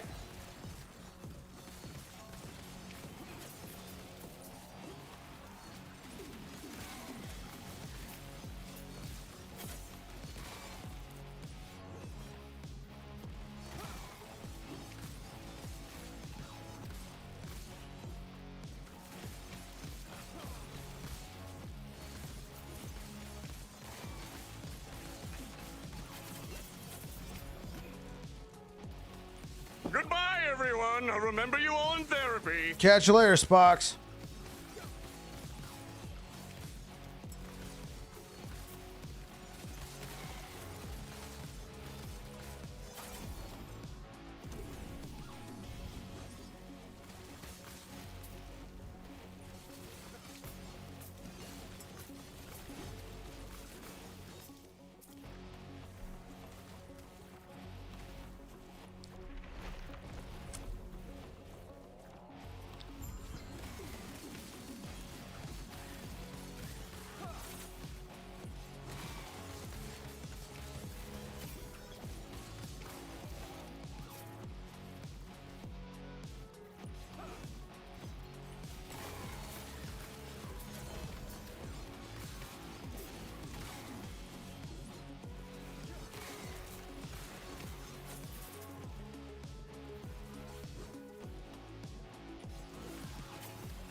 It's a very short, like the range you can go with the evade. Yeah, it's very short.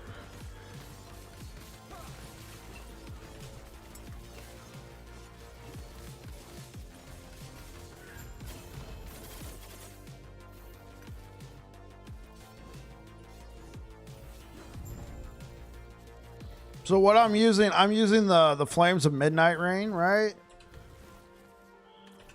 It gives you swiftness, and it transforms your evade into Spirit Step, which feels very, very short.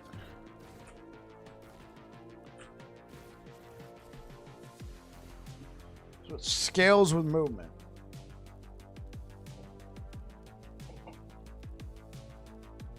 Oh! Swap places with a Wandering Spirit. Oh, okay. Oh, that makes so much more sense.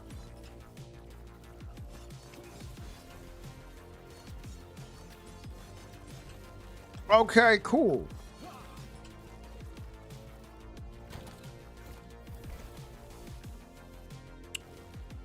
Last One Folly. False Temple. Last One Folly.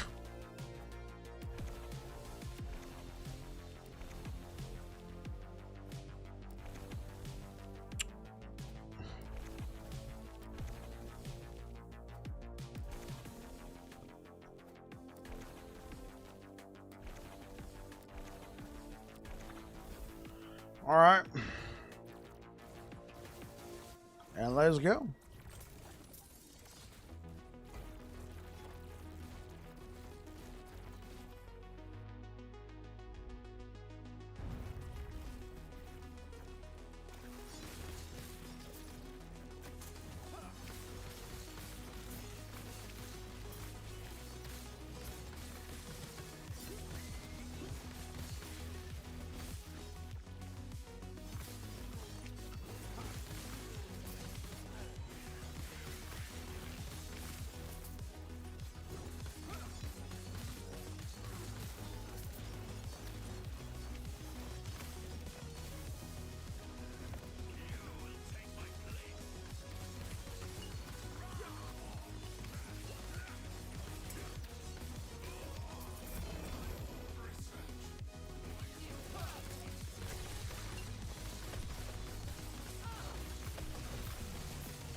You gotta be kidding me. I must have gotten stunned. It's not my fault, chat. It's not my fault.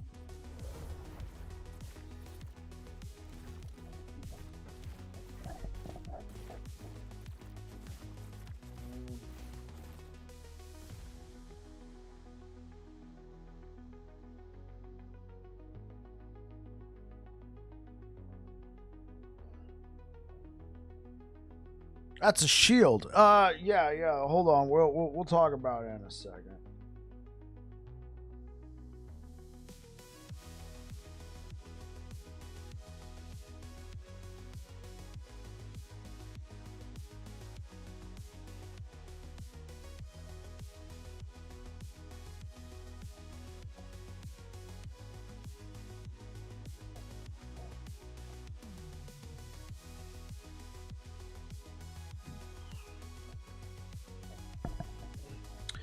Dude, the Weaver damage is still out of control. They nerf. Well, I mean, yeah, it's still very high, but I am running 800 corruption. So, I mean, yeah. So the reason why this looks like a shield, it's an item that got introduced in 1.1. It gives you block chance, melee, but they gave it an axe base, so you could use it in this slot, right? So you can use it in that slot, and then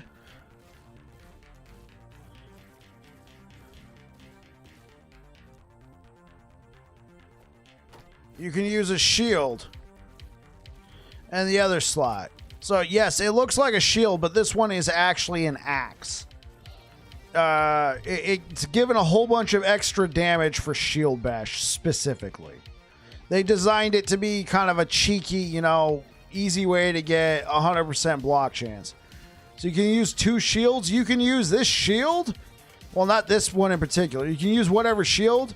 But this particular thing, even though it looks like a shield, it is technically an axe. So no, you can't use 2 shields. You can use this thing that looks like a shield, behaves like a shield, but is actually an axe. It is a specific item. This is the only way you can, quote unquote, use 2 shields. If you use this very specific item. I'm not going to, in good conscience, tell you you can use 2 shields, because you technically can't. Right? I can't take this other shield and then put it here. It won't let me. Why? Because it's a shield. I can only have 1 shield. This item, they classify it as an axe, but it behaves like a shield. This one particular item, this Monument of Protection, it's the only item in the game that lets you use it and then a shield in your offhand. Because they make it behave like an axe.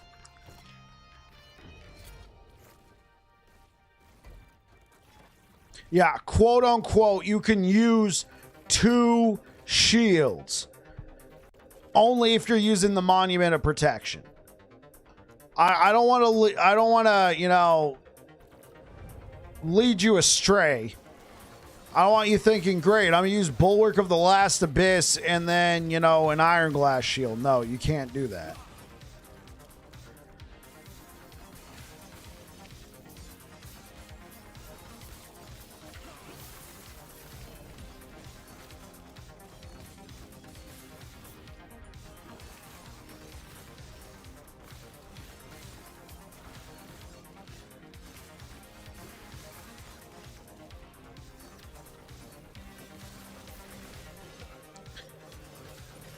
Hopefully it's better. It was just super slow last time I tried to use it. I had a good one. I had like a 3 LP Monument.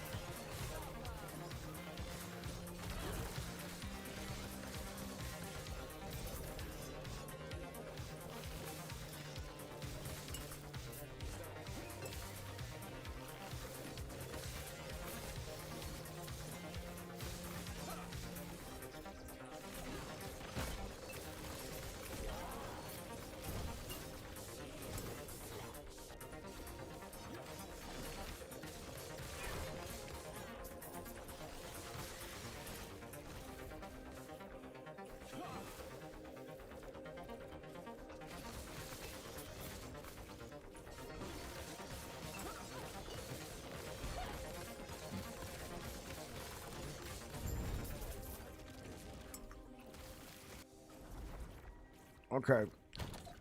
So somebody told me that I should try using an axe because they feel that obviously I'm not going to stick with it because this build is called Black Blade Rive.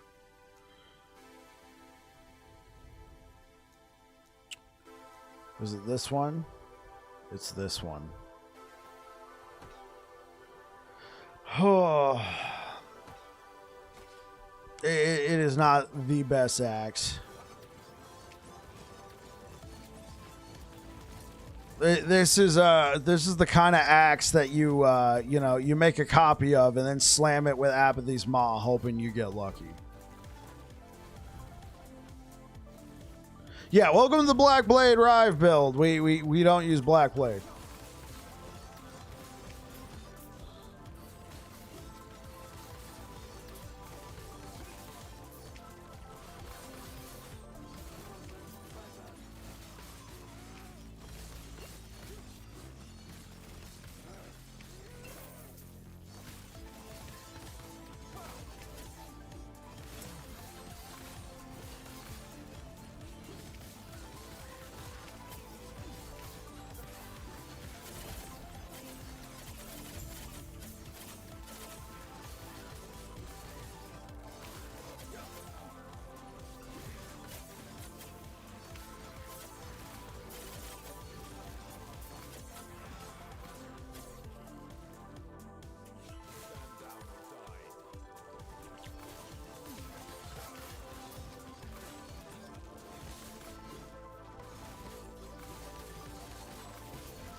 Okay, so what's the base type? Average. All right. Okay, so the idea with an axe like this is you would slam it with like an Apathy's Maw or possibly even a World Splitter.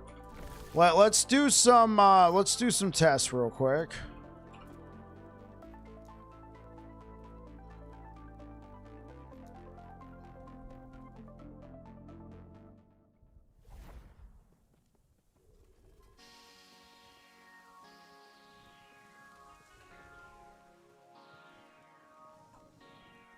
Okay. This is what we're going to do.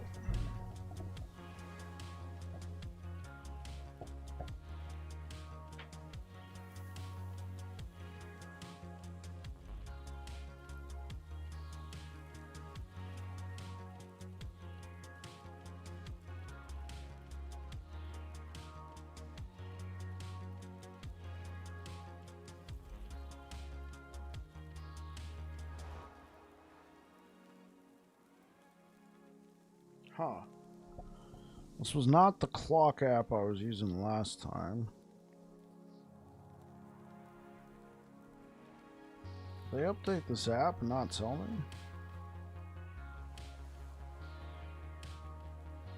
Oh yeah, I was using this one. Okay. So what I'm going to do is I'm going to count 1, 2, 3, 4, and then we're going to start attacking this thing for 1 minute, and we'll see where it's at. 1, 2, 3, 4, go.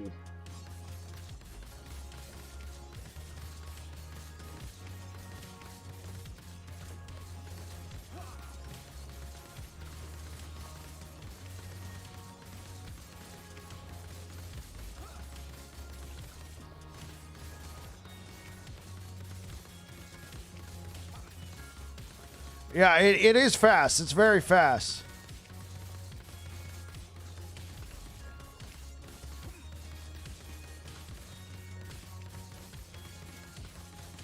Yeah, we got like a lot of melee attack speed.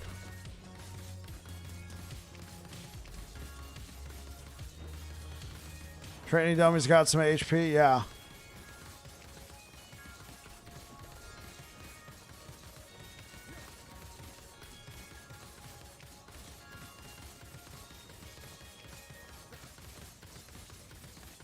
Okay, cool. That's it. That was not perfect. I will admit that. That was not a perfect thing. 86. And 86 is respectable. 86 is respectable. So the reason why they're telling me to use an axe is because of this node.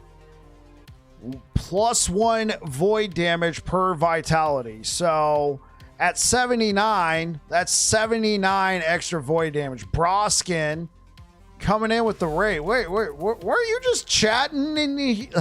Weren't you chatting in here earlier? Broskin just came in for the madhouse is here. Everyone run. Yo. What's going on, Broskin? Let's give you a shout out. Thank you so much for the raid, Broskin. Thank you. I gave you a solid drive-by. Yeah, I was like, oh, you're not streaming right now? Oh, okay. Okay, I'm going to probably run that axe one again. So the reason why they're telling me use an axe is because of the void damage per vitality. You get +1 per vitality. So with 79 vitality, that's 79 void damage. That's like a T6, right? Working on Elemental Nova meme build. Oh, that's what I'm talking about. So with a sword with 8 dexterity, I'm getting 8 physical damage. Okay, cool. Anyway, let's run this one again. Let's throw Devouring Orb on, and 1, 2, 3, go.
Okay, that's it.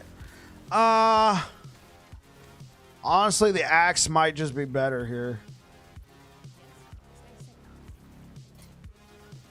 Maybe not in a perfect world, but in this particular situation, hold up.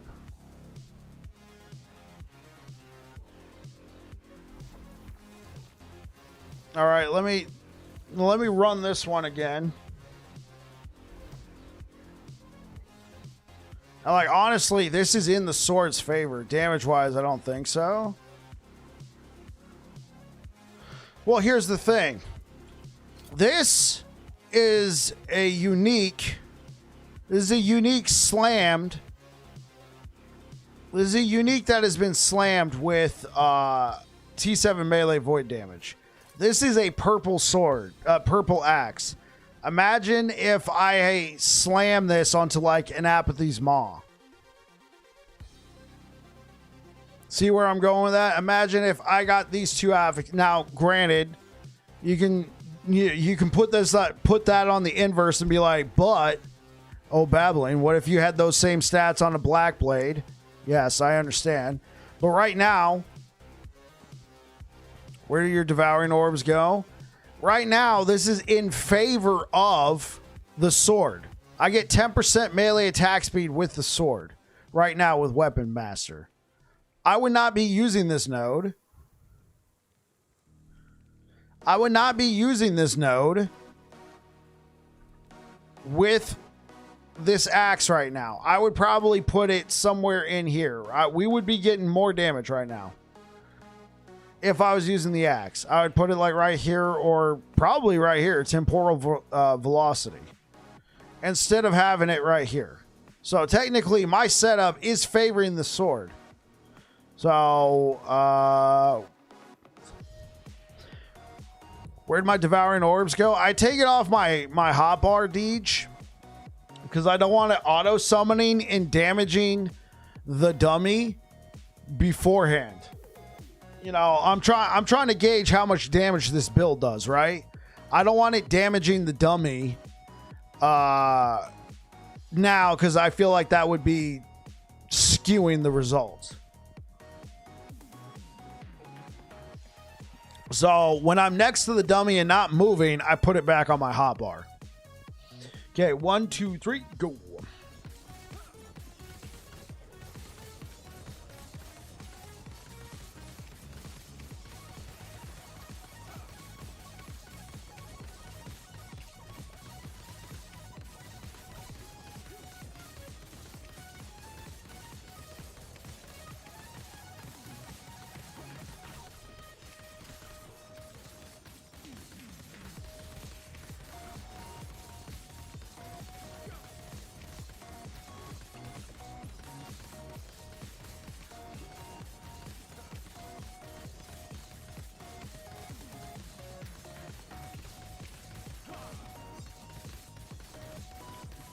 Hey, what's up, Air Dragon? Appreciate the lurk, man.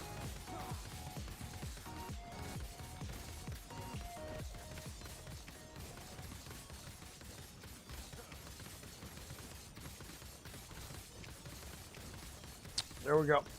That's it. Oh, and after I actually optimize my attack patterns, yeah, I'm technically doing more damage now with this Jade Cleaver than I was with the Black Blade. Now, granted, if I got melee attack speed on an axe, like, you know what I mean. Okay, how can I make this better? On the one hand, I kind of don't want to screw with it. On the other hand, I mean, I want to take a risk.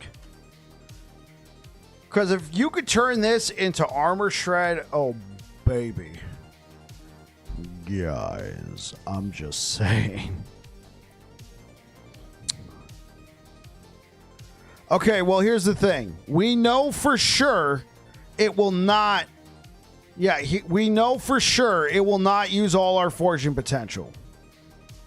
We know that for a fact. Chance to chill, that's actually pretty good. Chance to chill is actually pretty good. At this moment in time, I don't know if I want to re-roll with a Rune of Refinement, because I already got nearly max melee attack speed and I'm just 11 damage off from max. I think this is fine as is. Because if you re-roll this and then, if you re-roll this and then you take your melee void damage and end on 93, take your melee attack speed and end on 58, and then you're out of forging potential, I would be sick.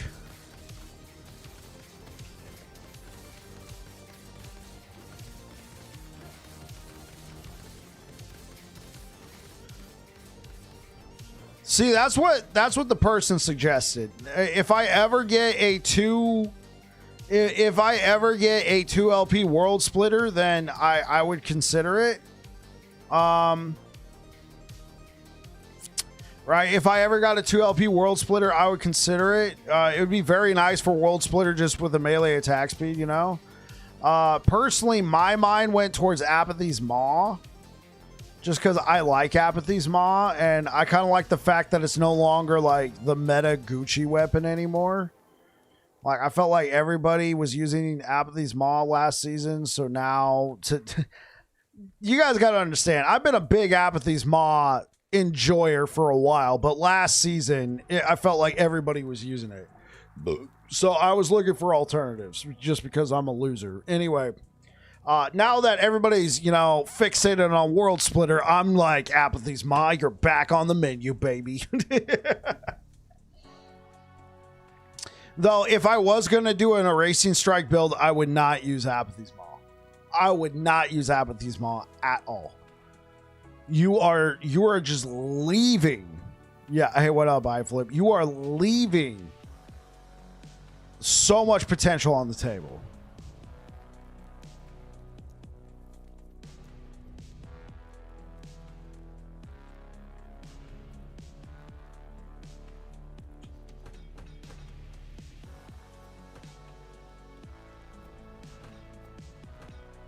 How goes it? It's going all right.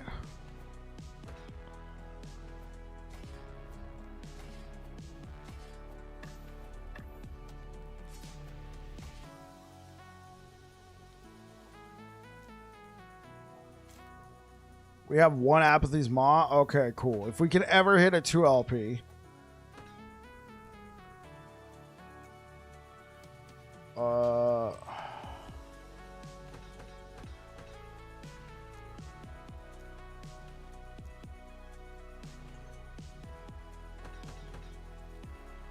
Well, I know what I need to be slamming on my next Nemesis runs.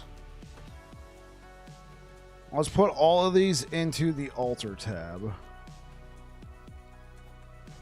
I'm pretty sure if I saved them, it's because... Oh, wait. Whoa. Oh, yeah.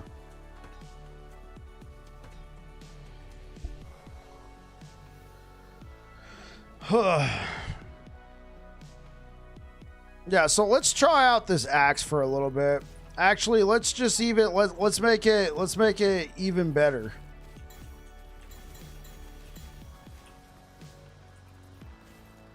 All right, let's make it even more stacked.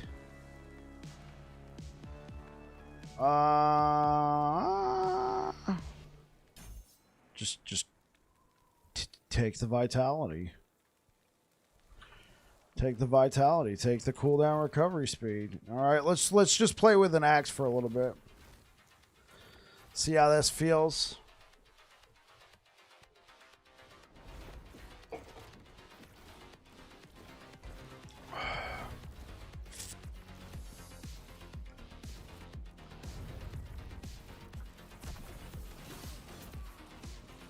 Personally, I've typically had more fun with swords.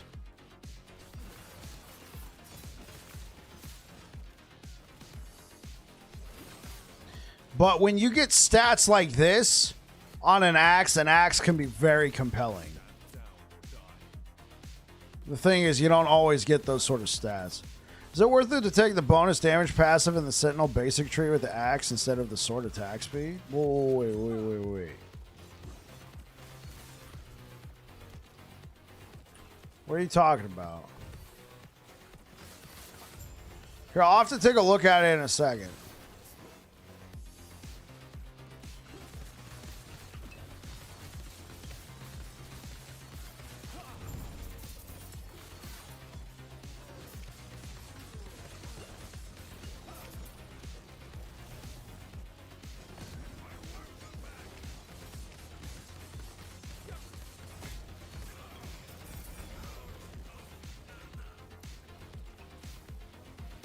You need a new build finally? Let's go.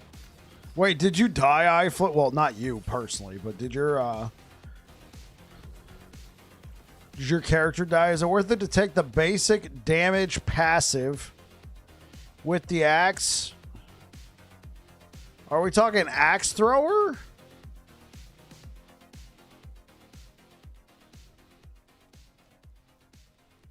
Whenever you hit an enemy, you have a chance to throw an axe at the nearest enemy. I mean, you've been softcore learning Uber. Oh, okay, makes sense.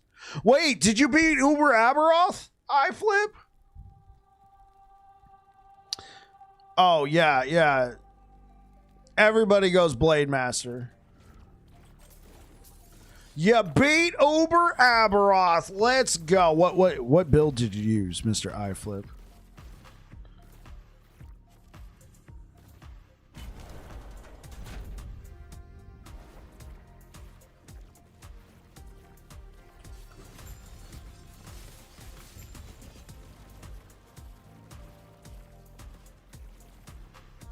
Have a good evening, Bike. Be safe. Chat later. Yeah, catch you later, bro.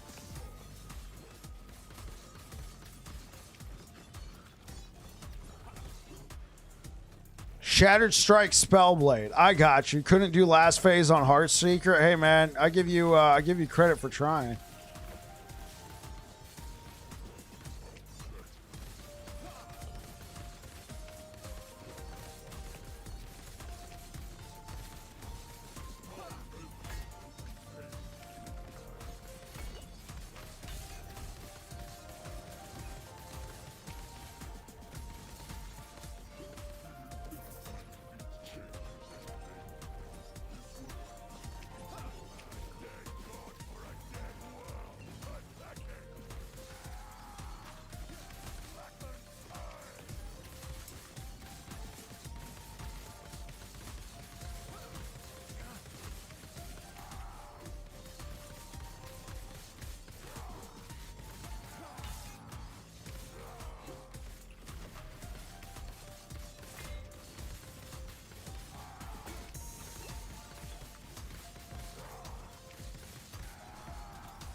After you get the gloves.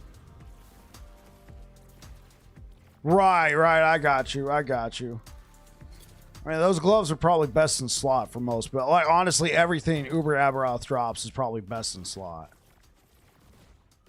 For just about everything. Okay, Axe is cool. Like Axe is cool. Personally, at least the Black Blade of Chaos I have right now feels really good.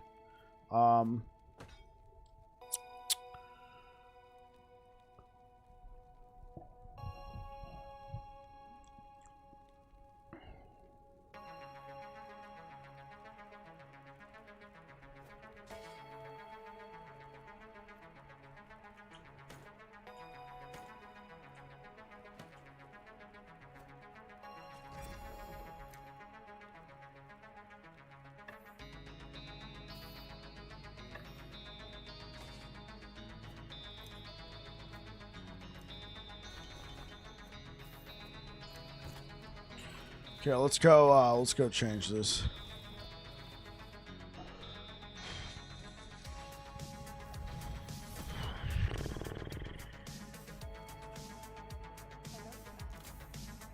Oh, oops.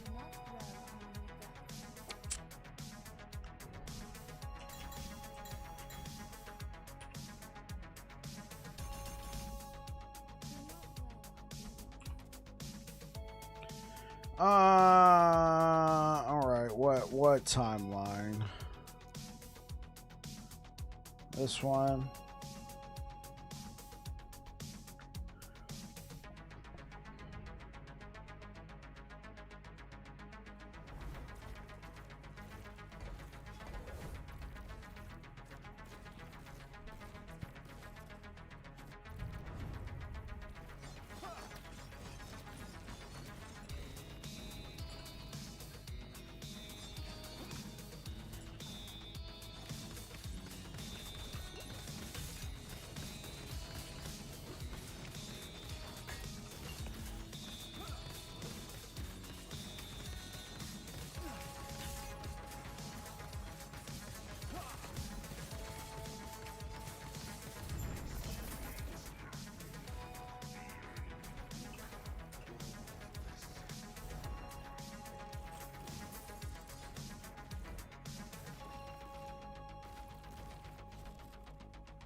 Okay.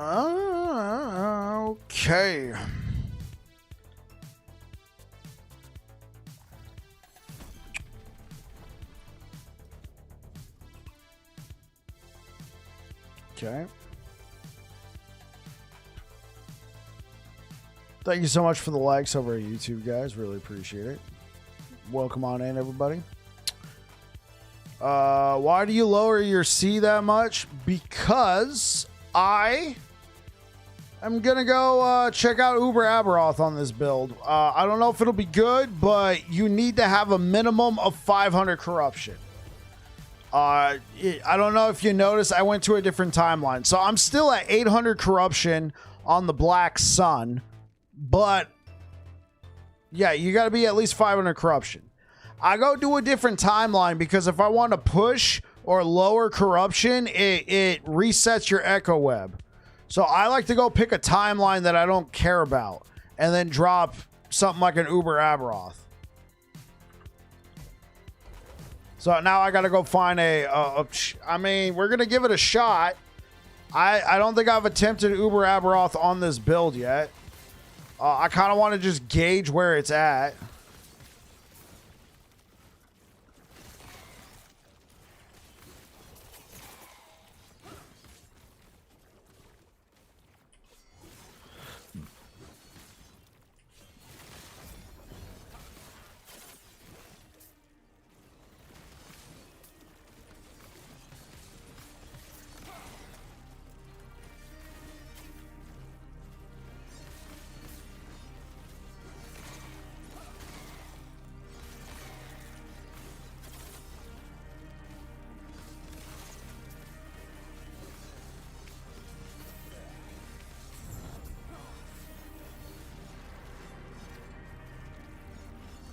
You do not move with... I thought you were telling me not to move with Void Cleave. I'm like, what?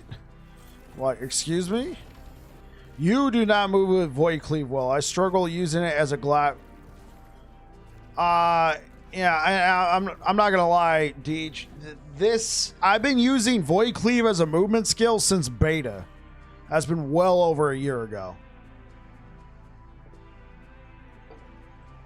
I feel like recently it's been... I say recently, but I feel like it's been getting more attention as a movement skill as of late. But I've been doing that for a long time. You know, I'm remember guys, I'm the Sentinel nut job, right? I'm not saying I'm the best Sentinel player. I'm not. But I have played a lot of Sentinel, and there's certain little tips and tricks I've been doing for a while that I feel like are starting to get noticed, right?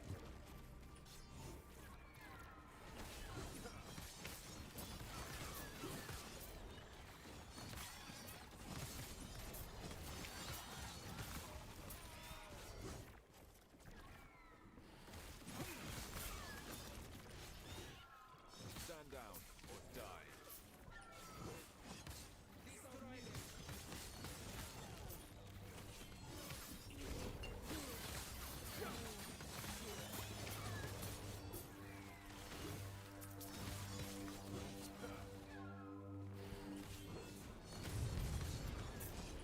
I've seen turtles with faster reaction time than me.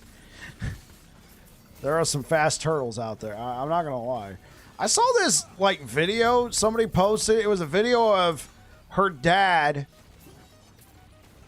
mowing the lawn, and apparently they have a pet tortoise or a really just big turtle. That thing was chasing him around. It was trying to attack the lawnmower. I don't know why. Apparently they said it does it every time he goes out there to mow the lawn because it sees it as a threat or something. So, I mean, that thing was moving.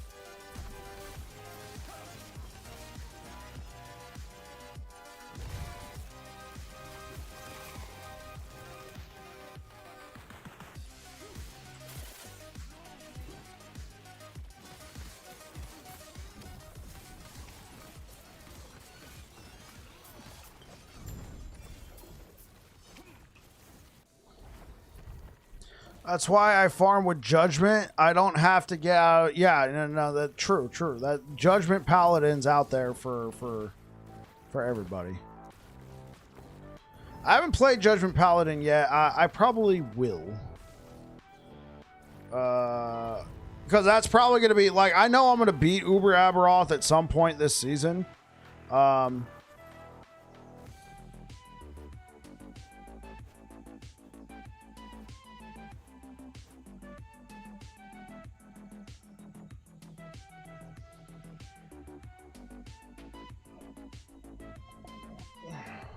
haven't tried Uber Aberoth. Yeah, I've tried them on a couple of my builds.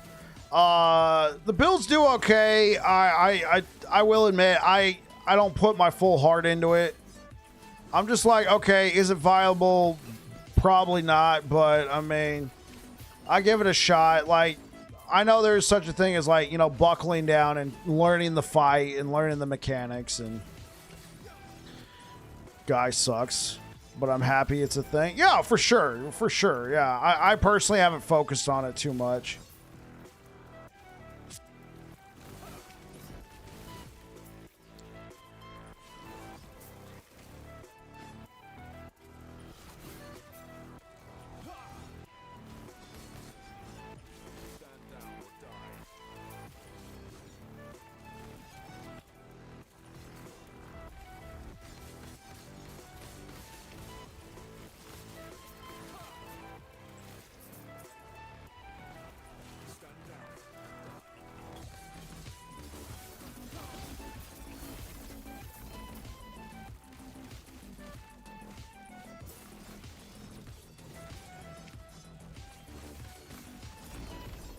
The first time I beat him.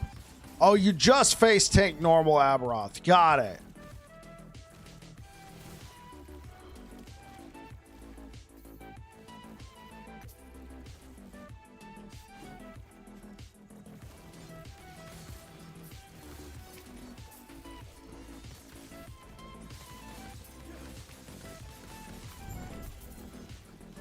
Yeah, and congratulations, Deej.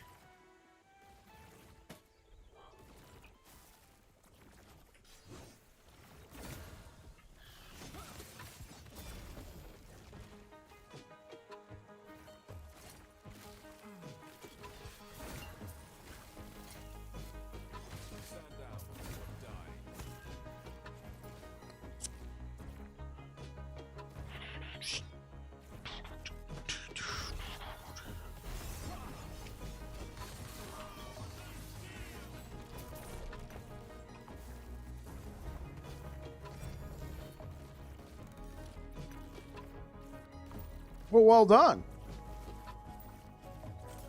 Rather enjoying a racing strike myself, but I can't get Uber Aberoth below 80%. Need to get my HP closer to 4K, I think. Yeah. It certainly seems like right now Judgment Paladin is like the face tanking build, and then a racing strike when it comes to killing Uber Aberoth is like the, you know, you're going to do a frick ton of damage, but you could also just get one tapped. Of the two builds, and then obviously there's Falconer. I mean, Falconer's always been in its own little, you know, thing.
Awesome seeing 3.5 mil hitting the training dummy. Yeah, yeah.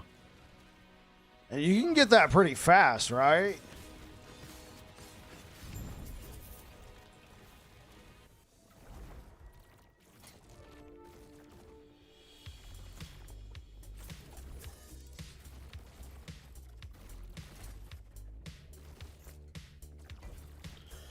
Aha, there we go.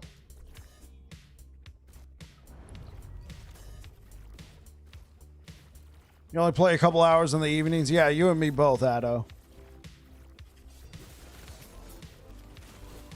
So if you're hitting for 3.5 mil against the dummy,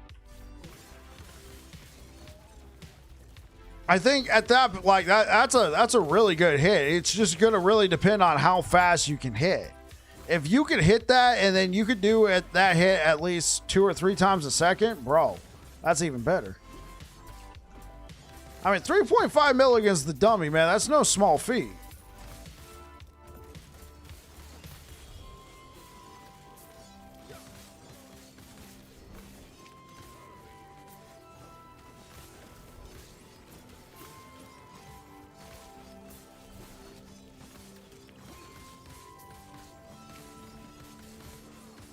Only 760. Yeah, I got you. I got you.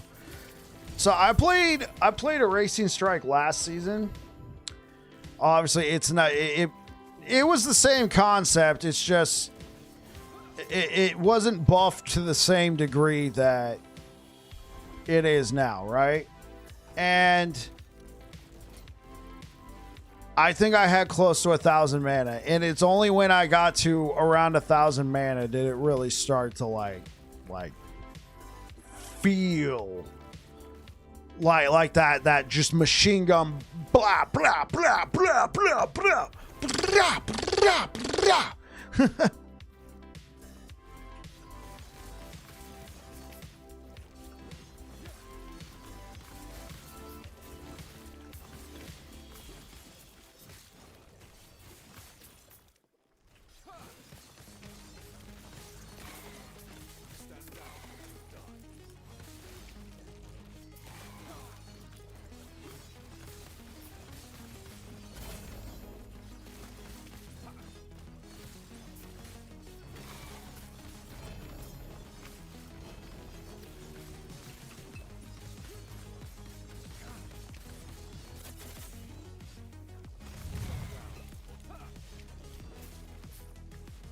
Void Knight build, love it. If I ever get a decent help, mana plus mana percent with LP Nihilus, I'll be able to bump the mana up. Yeah. Or get yourself like an Orion's. Or, you know what I used, Addo? You might be using it right now, but I use Strong Mind. It's it's kind of a common amulet, but it gives you like if you get a good one, like up to like 40, 50 mana on the amulet, then you could slam it with a T7 mana, and those are easy to get 2 or 3 LP. So I always call it like Orion's Junior. Could be, you know, like you might even be using it right now, but if not, you can check it out.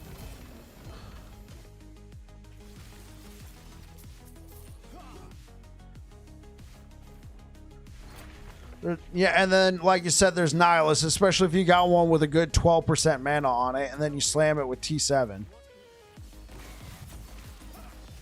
Helm. Stun resist on it is tasty. Oh, right. We're talking about, yeah. Strong Mind. It's got some nice to haves.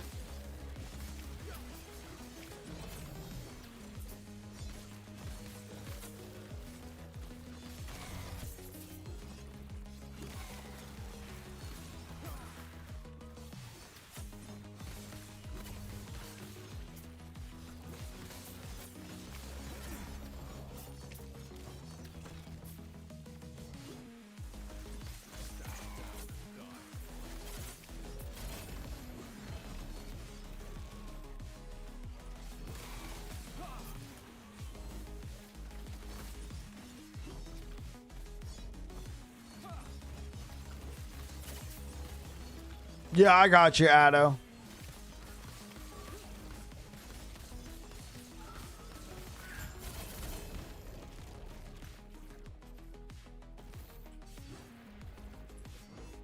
Hey, what up, Space Trucker? How's it going?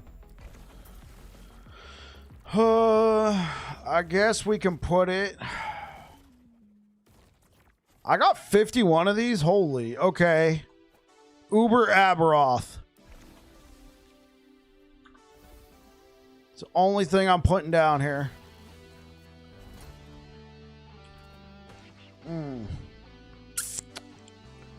Oh, this could be tasty, chat. We're not messing with it. Can't complain. Uber Aberoth time. Good luck. Have fun. How's my day? My day went pretty well. I got to be up super early in the morning. I got to be up at 5 a.m. because I got to be to work at 6.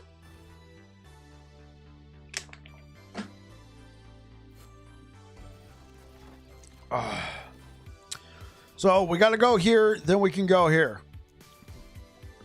So full transparency, I've attempted Uber Aberoth twice. No, a couple times on 2 different builds. Both times I did okay, but they both had survivability issues. I think if I had focused on the Bleed Hammers build, I think with enough time and patience, I could get it. I just moved on. But I think I can on Bleed Hammers. Now, an Electrified Javelin, at least with the way I play, I don't think so. This one, I'm feeling like it's going to be kind of the same thing.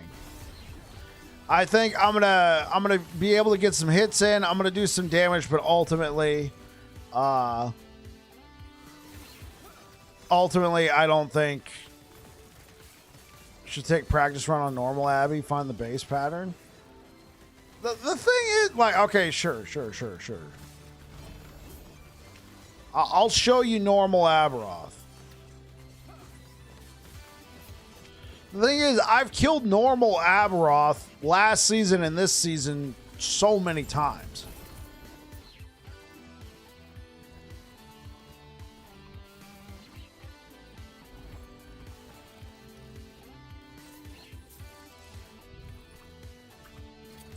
But here, we'll do normal Aberoth. I got like 54 keys, guys. Like, I'm stockpiled.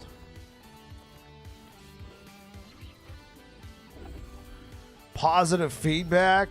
Deej with positive feedback.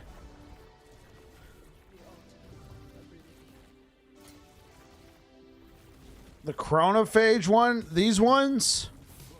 Plug it into your loot filter and then go do prophecies or go buy it. But I don't know if you're gonna be able to buy one. I bet these are super expensive.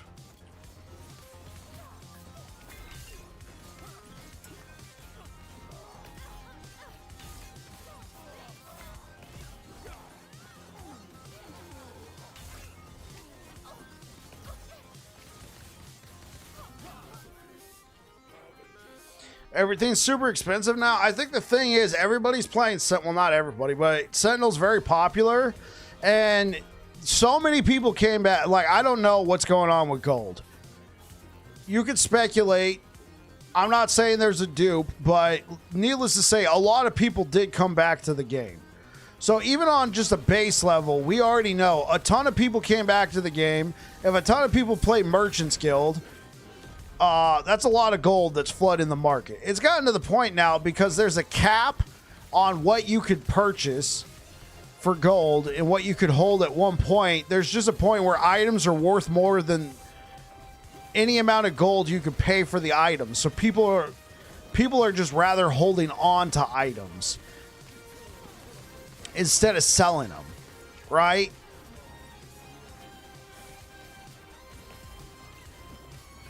Since a lot of people are playing Sentinel, you already know, if somebody finds a best in slot Sentinel item, guess what they're doing? They're using it for their Sentinel build, not turning around and selling it on the market.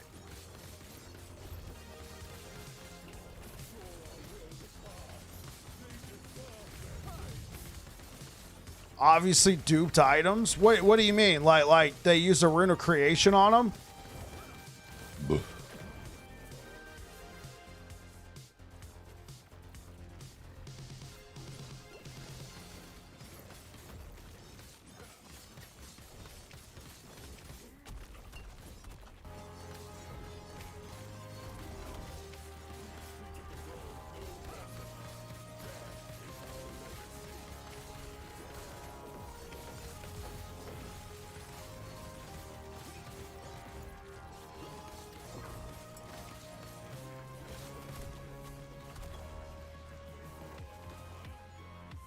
Come over here, pal. 5 identical statted legendaries, all listed for the same buyout. Huh.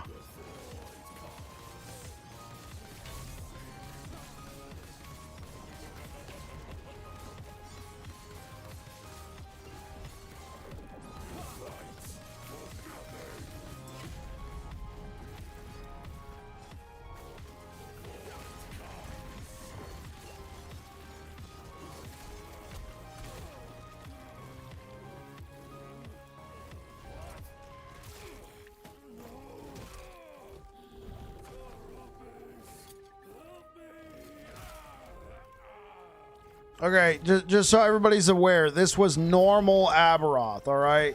This was not Uber Aberoth.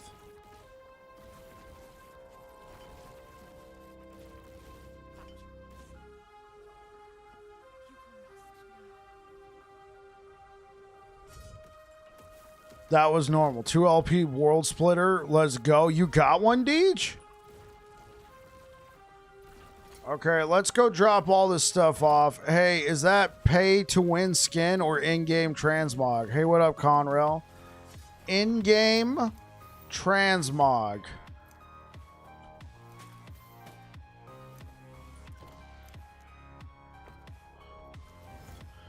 So, Conray, you're talking about what I'm wearing? So this skin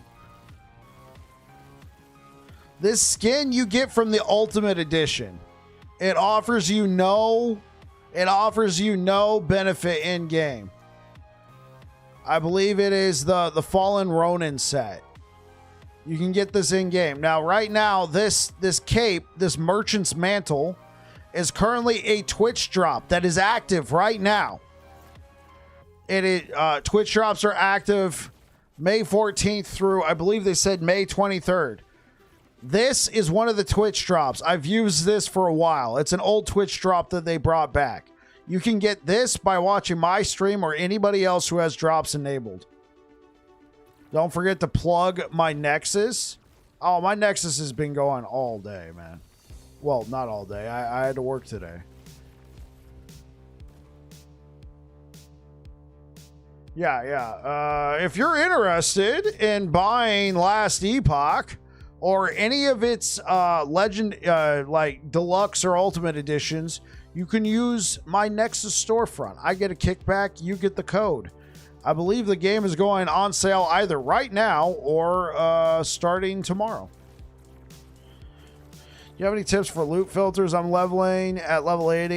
Even with only affix tier 5 and up showing, I see too many items. Same cost to you as on Steam, and Bike gets a nice little bump. Yeah.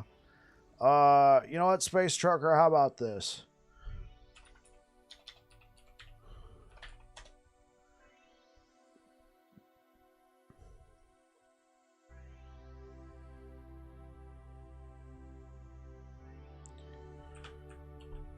Have fun, Space Trucker.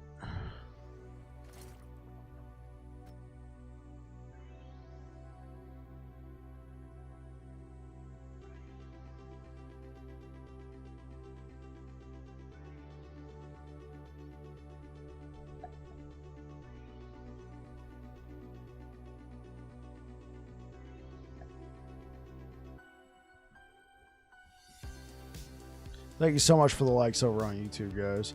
Base game going on sale tomorrow. I believe all editions are going on. Yep. Not gonna forget about YouTube. Bro had that excellent radio sales voice going for a second there. Love it. Yeah. I believe, yo, Daznall, thank you so much for the prime time. Appreciate it. Coming in hot. You follow and drop a prime. Thank you. Yeah, I believe both editions of the game are going on sale tomorrow. Love the stream. Take my prime, good sir. Hey, yo, Daznell, by all means. Thank you for the prime. Right here. Here's where your prime's going. Prime right there. I take it. You get stream. You get stream. Okay. I'm sure you guys have been waiting for the Uber Aberoth attempt.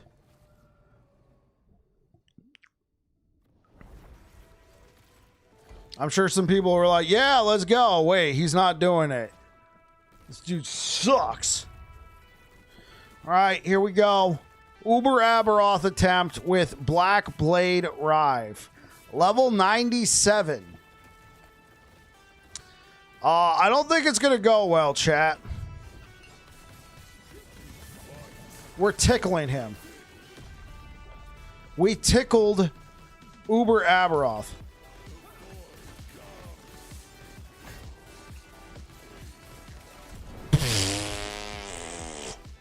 Okay, well, clearly we can't tank that. Clearly we can't tank that.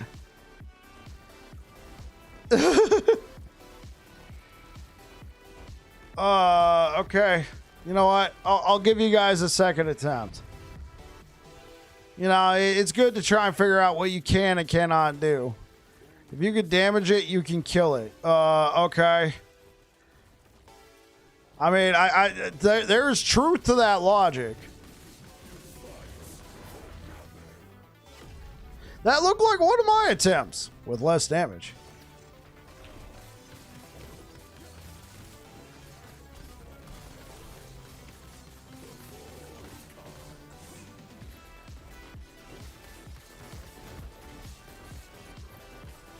Jeez! Jeez! He was just like, you know what? Goodbye.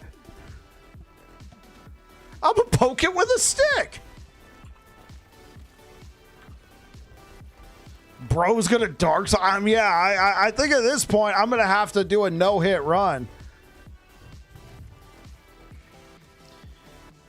I tried Uber Aberoth. Best attempt was I got him down by 20%. Meanwhile, Bike up here is getting him down to 95%. You know, yeah.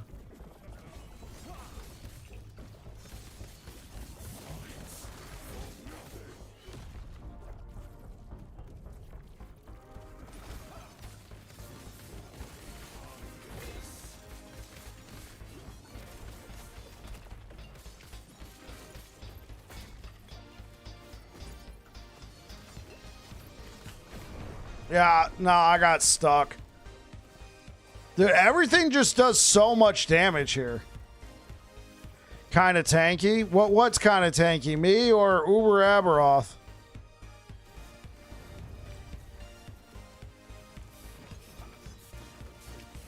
Both? Boy, thank you.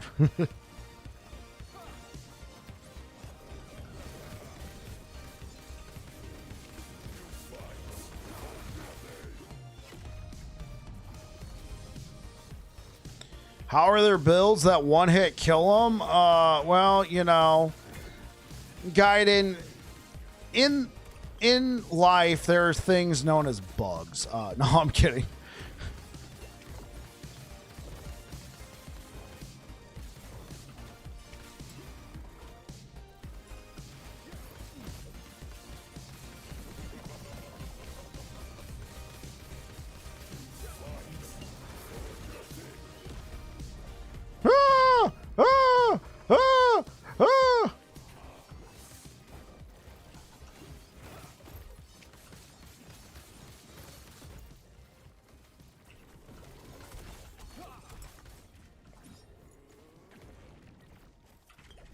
I can't move. I can't move my mouse.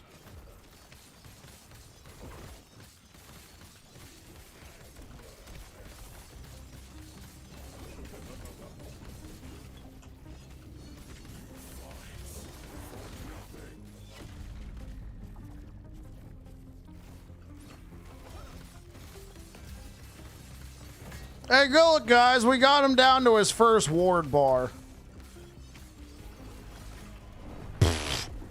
What the hell hit me there? Blade of Chaos did 1,000 damage?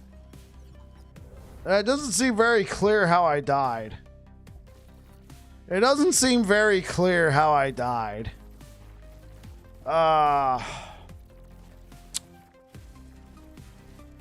It was some good attempts, right? It was some good attempts, right? Dot plus blade. I think one major problem, I don't have cleanse. Beware of those untelegraphed attacks, apparently. I don't have cleanse.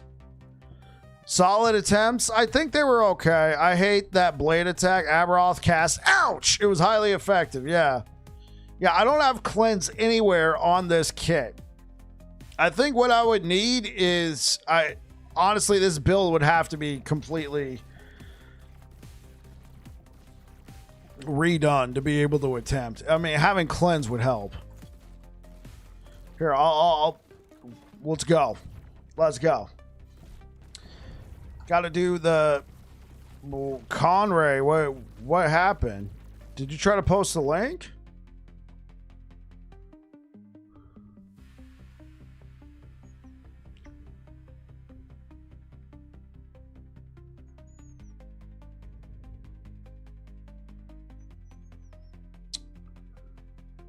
Thank you for the likes over on YouTube, guys. Okay, cool. Here we go. Let's attempt it.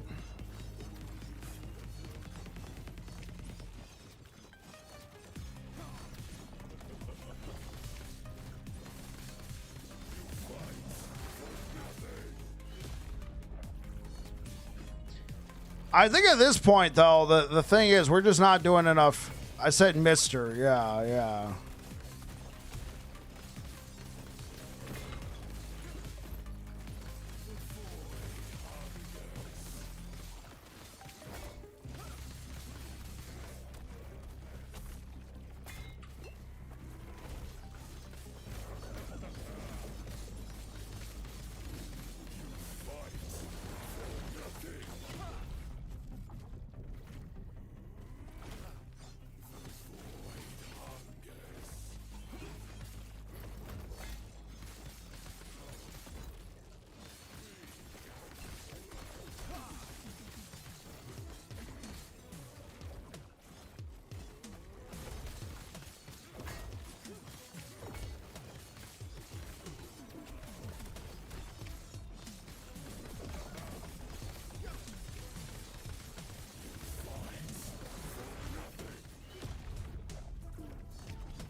Oh, you know what? That's right.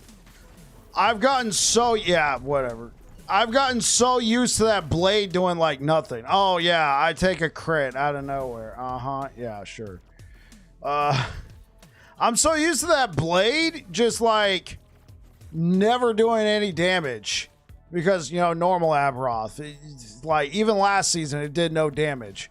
So, yeah, that's another thing I gotta watch out for. Ultimately, I think this build is pretty solid.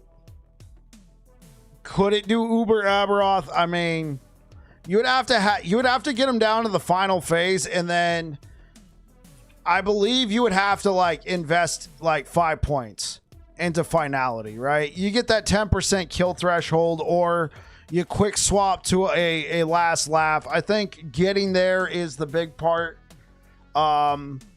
Could it be done? Yeah, sure. Anything's possible. People have done no-hit runs on Elden Ring. They've killed some of the toughest bosses wearing nothing but a loincloth. So, yeah, it's possible. It's just, it's going to take a lot of time.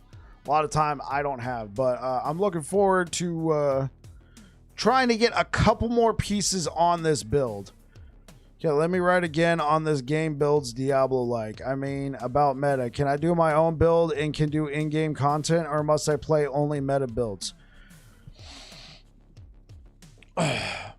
So, Conray, this build, not this build, this game does a really great job of kind of meeting you wherever you're at, right?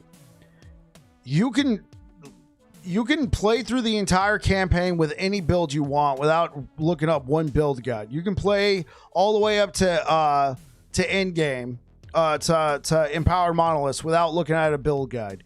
Now, once you get to Empowered Monoliths, you might think, okay, I'm getting kind of slapped around. Let me look for a little something out there. But do you need meta? In my opinion, no.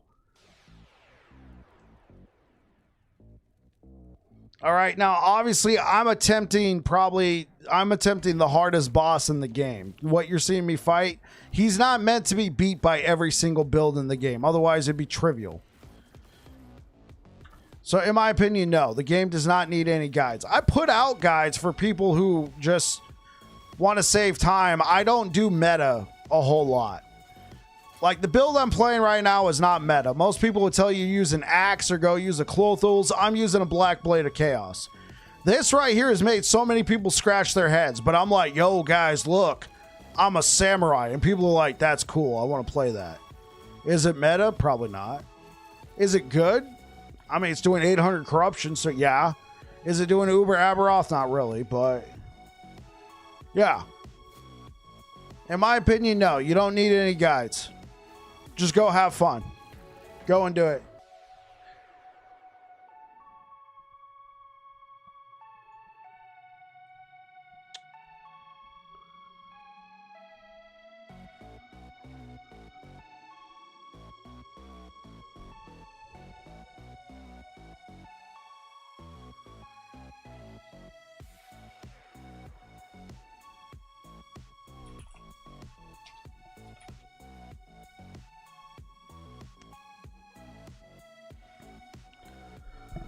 All right, guys, if you're over here on Twitch, I'm going to go ahead and raid the Curse BG. He is playing Time Rot Void Knight right now.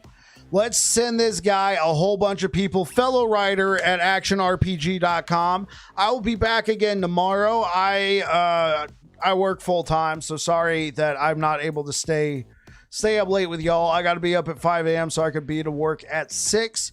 I will be back again tomorrow starting at 6 p.m. Pacific. We'll be doing some more drops. Hopefully everything works out great. Let's go ahead and send the Curse some love.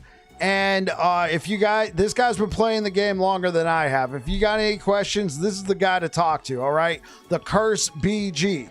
Pick this man's brain. All right, let's see what you guys are saying real quick before I get out of here. GG Knight. TY, you're very welcome. GG. Yeah, hopefully I'll see you guys again tomorrow. We'll be doing more drops, but I gotta get going. I gotta get to sleep here pretty soon. So appreciate everything, guys. Really appreciate it a lot. Say hi to the Curse BG for us. Peace out. And YouTube, thank you so much for the likes. I will be back again tomorrow. Thank you so much for being here. I really appreciate it. You guys take care.